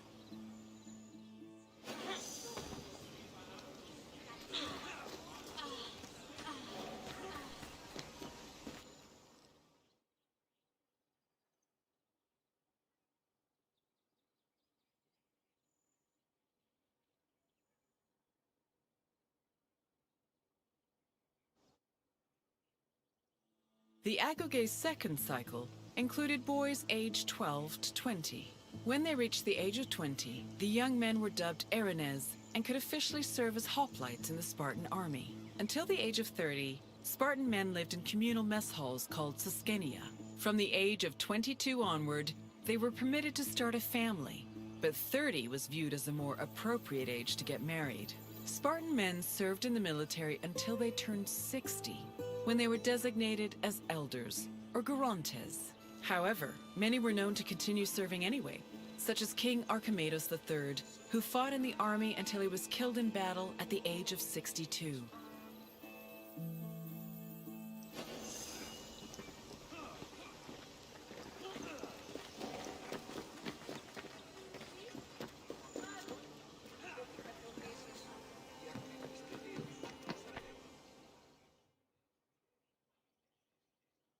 All adult male Spartans participated in communal meals called syssitia. The attending Spartans contributed different kinds of food on a monthly basis, in addition to a small sum of money to pay for meat. Each man was entitled to one portion of a meal, with the exception of the kings, who received 2 portions. Syssitia attendance was mandatory for every Spartan fortunate enough to be part of the group. The meals had great political significance. According to Xenophon and Plutarch, the syssitia was designed to foster a sense of equality between citizens. It also demonstrated the self-restraint and moderation of Spartan society. But in reality, the syssitia only increased the differentiation between the rich and the poor. Those who could not afford to contribute to the communal food not only missed their meals, but also lost their right of citizenship.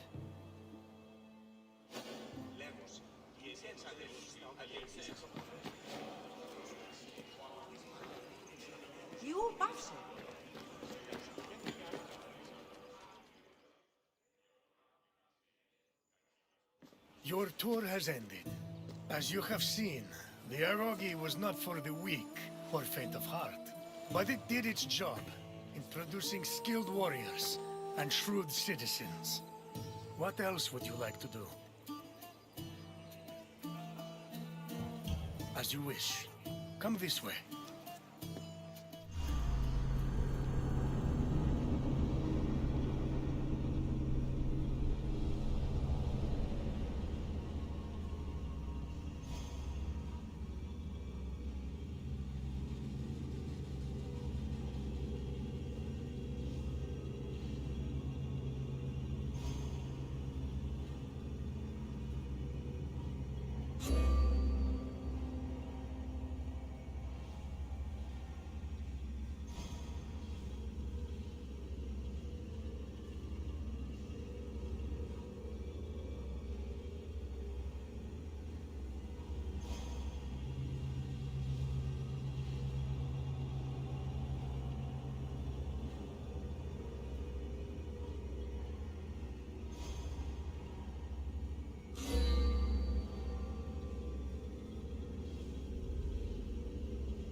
Okay, மேப்பை பார்ப்போம். இங்கே எத்தனை tour bending இருக்குன்னு பார்ப்போம். Tour எல்லாமே செம்ம எக்ஸைட்டடாக இருக்குது. Attica, art and education, completed. So மேப்பை பார்ப்போம்.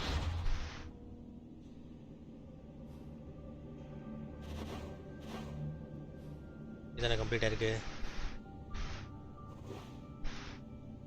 ஓகே, இங்கே இருக்கும். டிக்கு போடுறது எல்லாமே கம்ப்ளீட்டட் ஆல்மோஸ்ட்.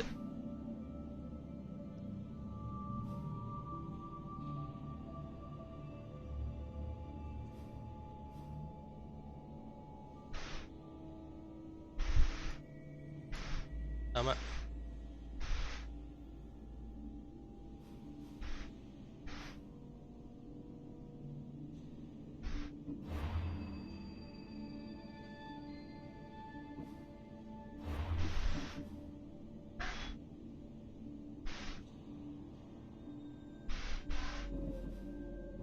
கசாண்ட்ரா வச்சுருந்தோமா?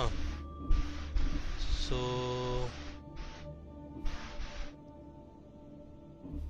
கசாண்ட்ராவே இருக்கட்டும் இப்போதைக்கு கேரக்டர் செலெக்ஷனில். எங்கள் வந்து வேண்டாம், எங்கே வேண்டாம்.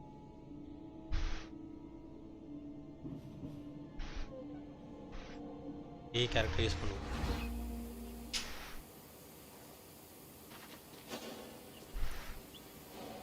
ஸ்டார்ட் பண்ணுவோம். Welcome, traveler, to the site of the legendary Battle of Marathon. Tatas.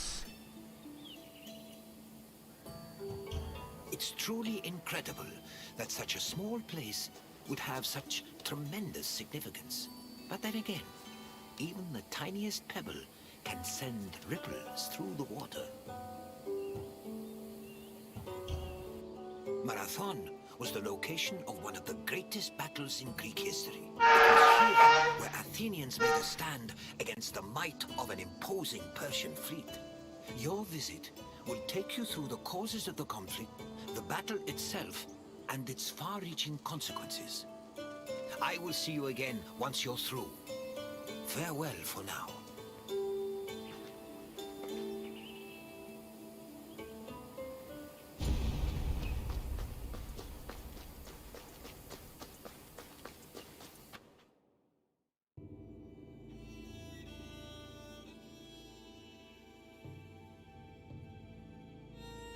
In 490 BCE, 600 Persian triremes landed on a beach 35 kilometers north of Athens.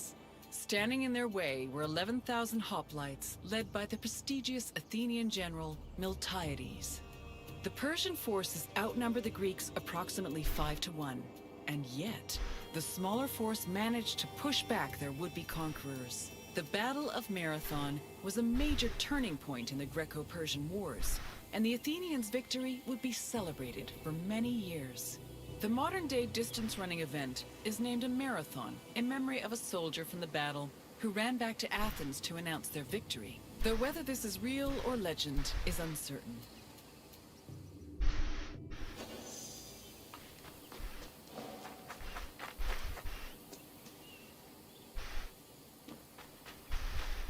The Persians wanted to invade Greece in part due to its rich silver mines. In 545 BCE, they came closer to this goal after their victory over Croesus, the king of Lydia. The victory forced some Greek populations in Asia Minor to surrender and gave the Persians a solid foothold to carry out a large-scale invasion. In 494 BCE, the city of Miletus revolted against its Persian rulers. They were aided by Athens and the nearby city of Eretria, and even burned down an important Persian temple. The Persian king Darius was enraged by their sacrilege, and in 491 BCE, sent messengers to the Greek cities demanding their submission. Athens and Sparta killed the Persian messengers, goading Darius to invade. The Persians began their attacks, first capturing the city of Naxos and enslaving its inhabitants, then taking the city of Eretria. Filled with confidence from their string of victories, the Persians set their sights on Athens.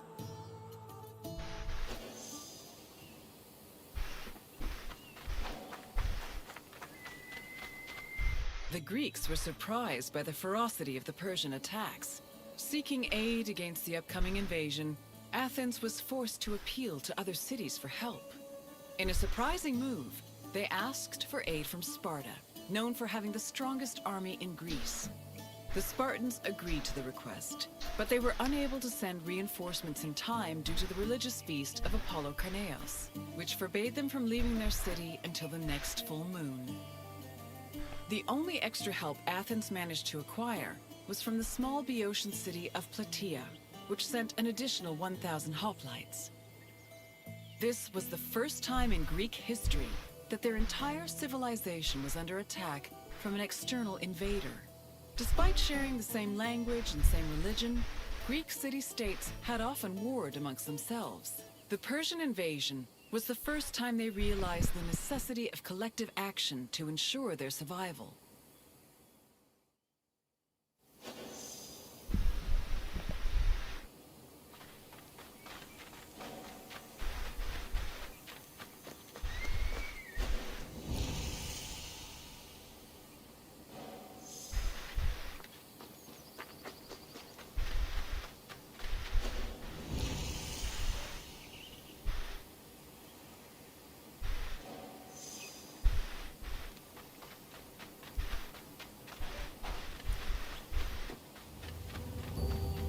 The Persian fleet originally planned to land at the port of Phaleron.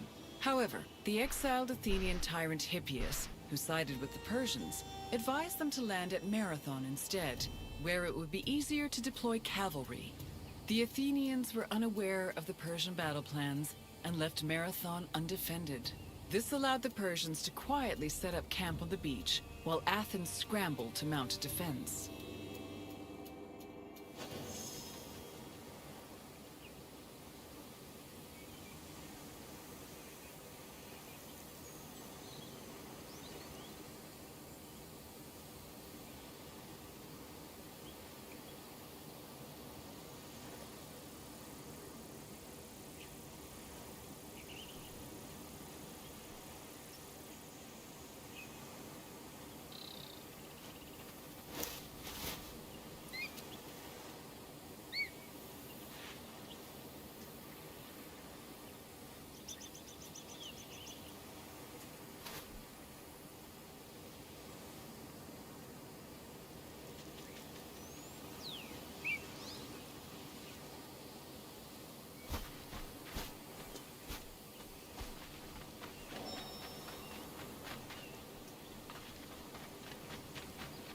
The Persians' overwhelming numerical superiority forced the Athenians to get creative with their defensive strategy.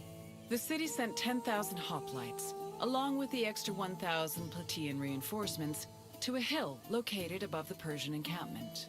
Once in position, Athenians had to decide whether to wait for the Persians to attack or to strike them first.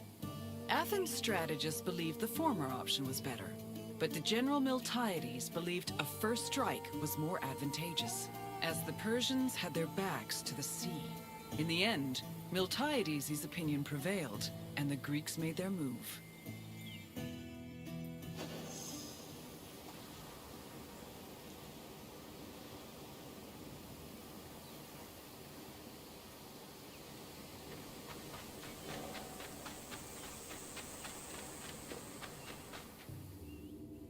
According to Herodotus, the Greek forces charged at the Persians without archers or cavalry. The Persians were unprepared for what they saw as an act of madness. While they were able to hold the Greeks back at first, they were eventually pushed back to their ships and forced to retreat. The Persians suffered heavy losses during the battle, with approximately 6,400 casualties. The Athenians, on the other hand, only lost 192 soldiers.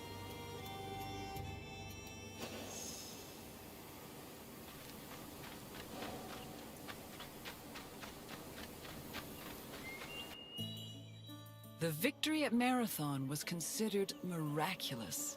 The Greeks attributed this miracle to the appearance of legendary heroes, who they allegedly saw return from the dead to fight at their side in defense of the city. For example, several Athenians swore they saw the mythical king Theseus take up arms at Marathon, a scene which would later be depicted in Athens' Agora. Similarly, some hoplites attested that Heracles appeared at Marathon, clad in his lion's skin and wielding a club. The supposed appearance of these heroes helped elevate the Battle of Marathon to a legendary status among the Greek people.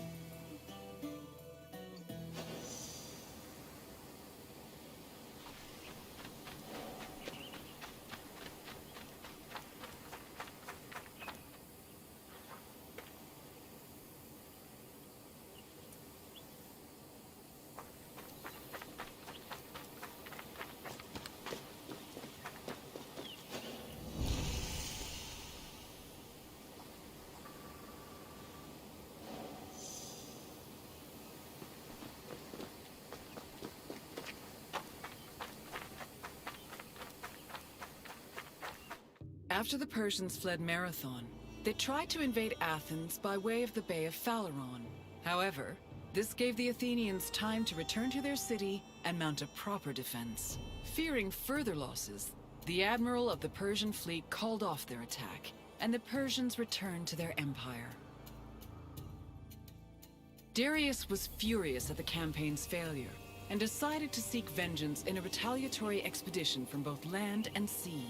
Meanwhile, Sparta begrudgingly congratulated Athens on their victory.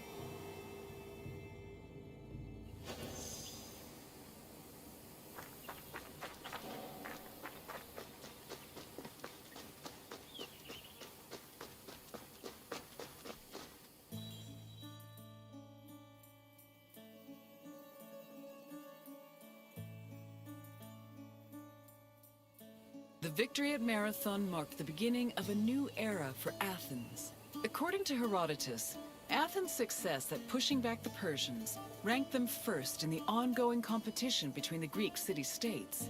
The Athenians immortalized their prestige by erecting monuments in both their own city and in Delphi.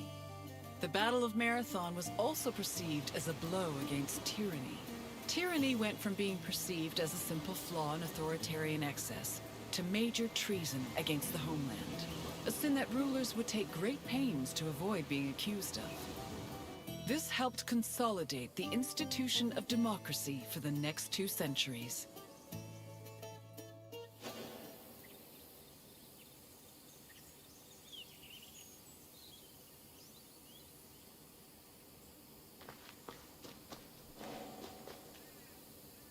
I hope you enjoyed this look into the famous Battle of Marathon. It was not only a major turning point in the history of Athens, but also for all of Greece. Its repercussions would be felt for many years to come. Is there anything else you'd like to do?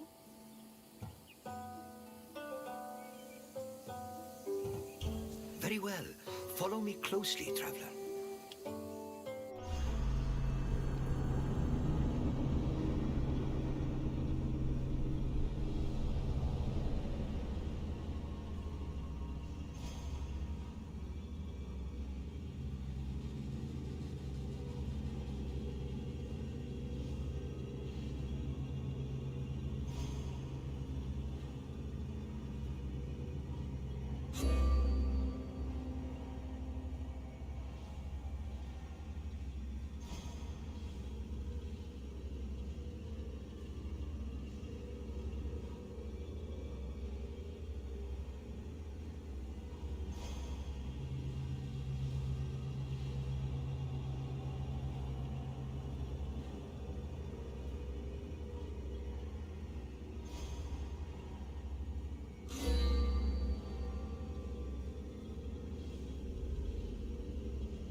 Welcome, visitor, to Thermopylae. Thermopylae stirs many feelings in my heart. Rage at the Persians' arrogance. Regret that I could not do more. But mostly, I feel proud. Proud of my city, and of my men, who fought to protect the very soul of the Spartan people.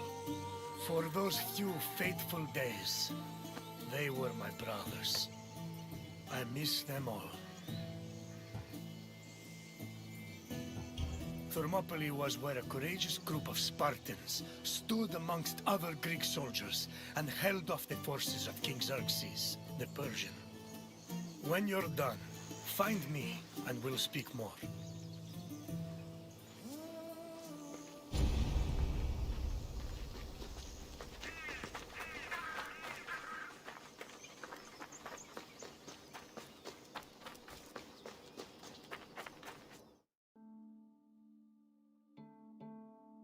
The Persian king Darius's cries of rage echoed for years after his humiliating defeat at Marathon.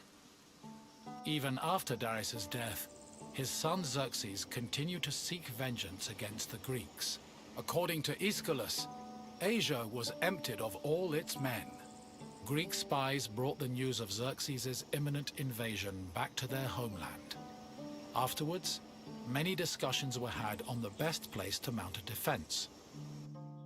In the end, the Greeks decided on Thermopylae. The area featured a narrow pass that could act as a bottleneck for the Persian army, negating their numerical superiority. It also offered naval advantages, offering the Greek fleets opportunities for flanking.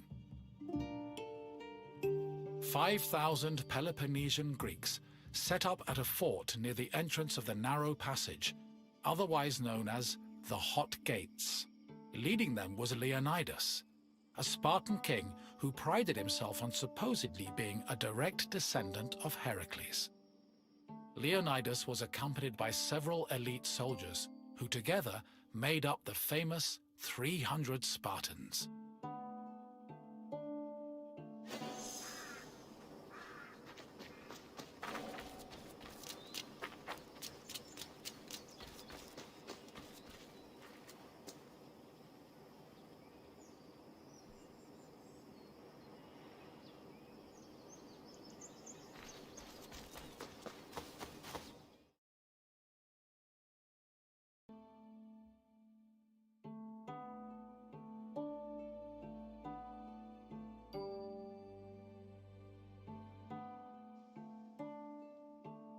The Persian army arrived in the summer of 480 BCE, preceded by a flood of rumors regarding their strength and numbers. It was claimed they consumed 6,000 tons of wheat every day, and that they dried every river and brook they passed to quench their near insatiable thirst.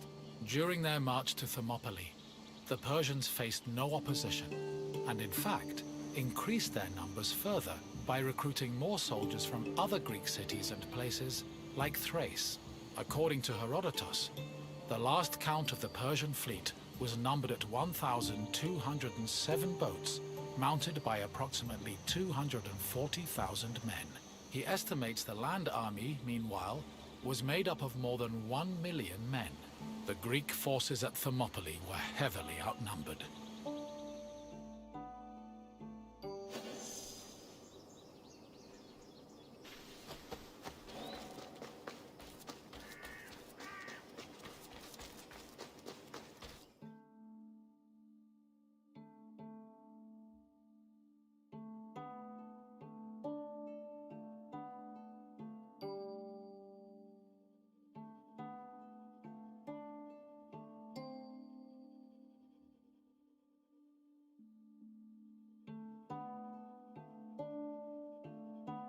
Xerxes believed that at the sight of his massive army, the Greeks at Thermopylae would flee in terror. Instead, they deliberated. The majority of the Peloponnesians wanted to engage the Persians on the Isthmus of Corinth. Leonidas, meanwhile, believed it was wiser to stay put in Thermopylae. While the Greek forces debated, a Persian horseman was sent to spy on the enemy. He returned to Xerxes with surprising news. Not only were the Greeks not fleeing, but the Spartans guarding the fort were exercising and combing their hair. A far cry from the fearful soldiers Xerxes expected. To increase the pressure on the Greeks, Xerxes waited 4 more days, then attacked on the 5th. The Persians faced heavy resistance and suffered many losses, and Herodotus says Xerxes leaped 3 times from his chair, seized with fear for his army. The following day proved to be just as difficult for the Persian forces, and the Greeks continued to stand their ground.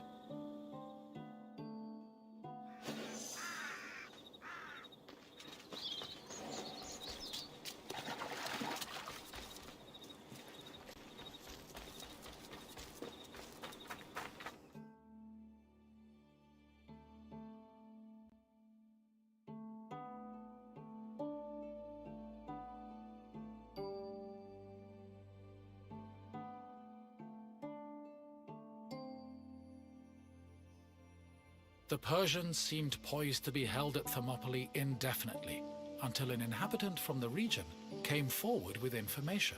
He told the Persians of another route, which could take them around Thermopylae. A Persian contingent was sent to verify the information. While there were Greek soldiers stationed to guard the route, they were forced to flee from the Persians. Thus, on the 3rd day of the battle, the Greeks were surrounded by their enemy.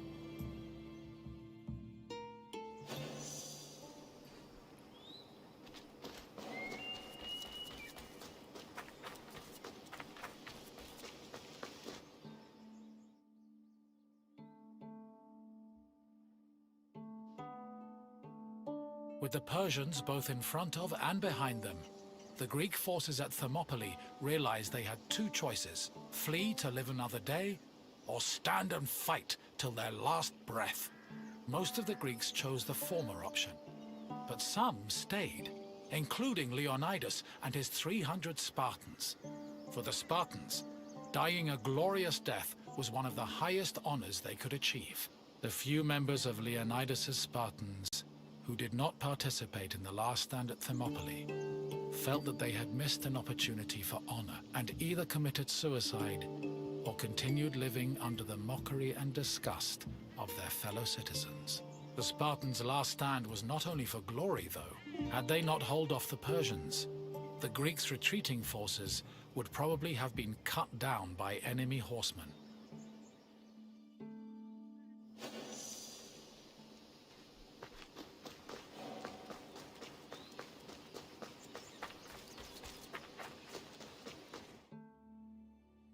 On the morning of the 3rd day, King Xerxes was assured of his victory. However, that victory did not come easy. King Leonidas himself fell in battle, and a furious fight broke out around his body. The Spartans fought to the last man, and when they had all been slain, Leonidas's body was brought before Xerxes. According to Herodotus, Persians usually honored the most courageous warriors, even if they were enemies. However, Xerxes was so consumed by rage at the Spartans' resistance that instead he cut off Leonidas's head and ordered it impaled on a stake. A statue of a lion was later erected on the hill of the Spartans' last stand in honor of Leonidas's bravery.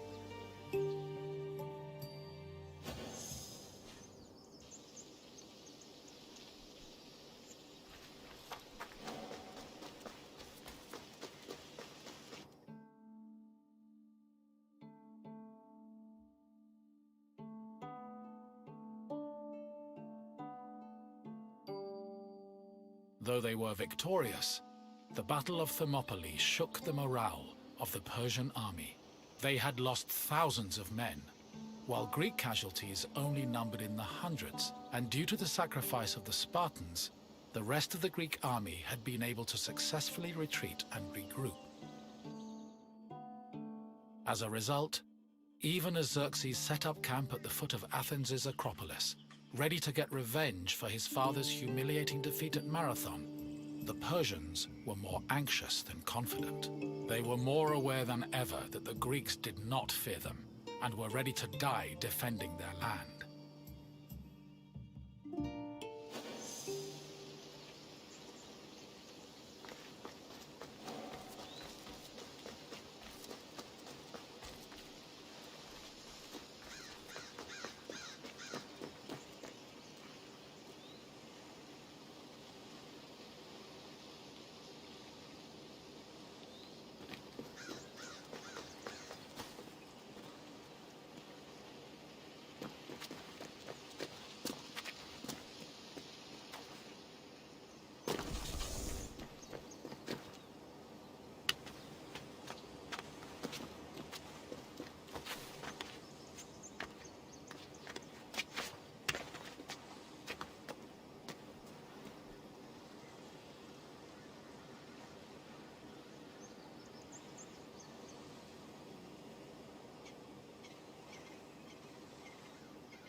In the end, the Battle of Thermopylae was still a loss for the Greeks. However, the battle gave the Greeks a boost in morale that carried them all the way to their decisive victory over the Persians in the Battle of Plataea in 479 BCE.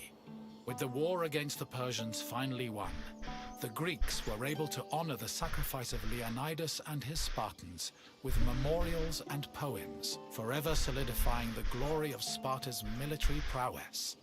The newfound respect for Sparta was noteworthy, because before the war, the city was seen as no more than a bully who forced itself into the affairs of others. Thermopylae changed opinions of Sparta for the better, and gave them a legitimate claim to be one of Greece's most powerful and influential cities.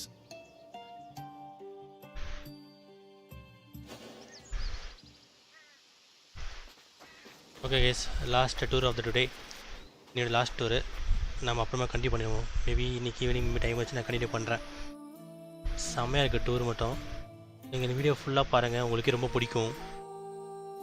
So க்ரீக்கோட ancient history, என்னடா நம்மளோட ancient history, இப்போதைக்கு இந்தியாவோட ancient history பற்றி game எதுவும் இல்லை. The magnitude of the sacrifices made at Thermopylae. Without them, the Greek people would have surely ended as a footnote in Persian history. Is there something else you'd like to do?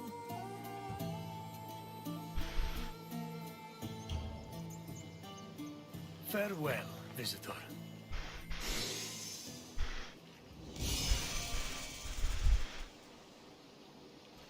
Okay, so என்னோடய tour நம்ம முடிச்சாச்சு. பக்கா tour, எனக்கே ரொம்ப பிடிச்சிது இந்த tour.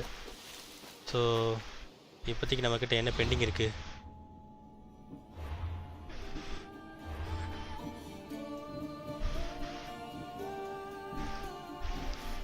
ஆர்சலம் open ஆகிருக்கு நமக்கு.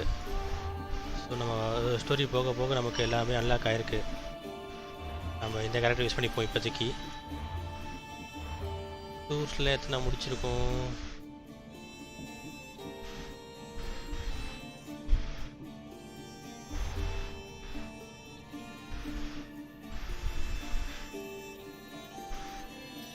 ஓகே, இந்த டூரில் பெண்டிங் இருக்குது.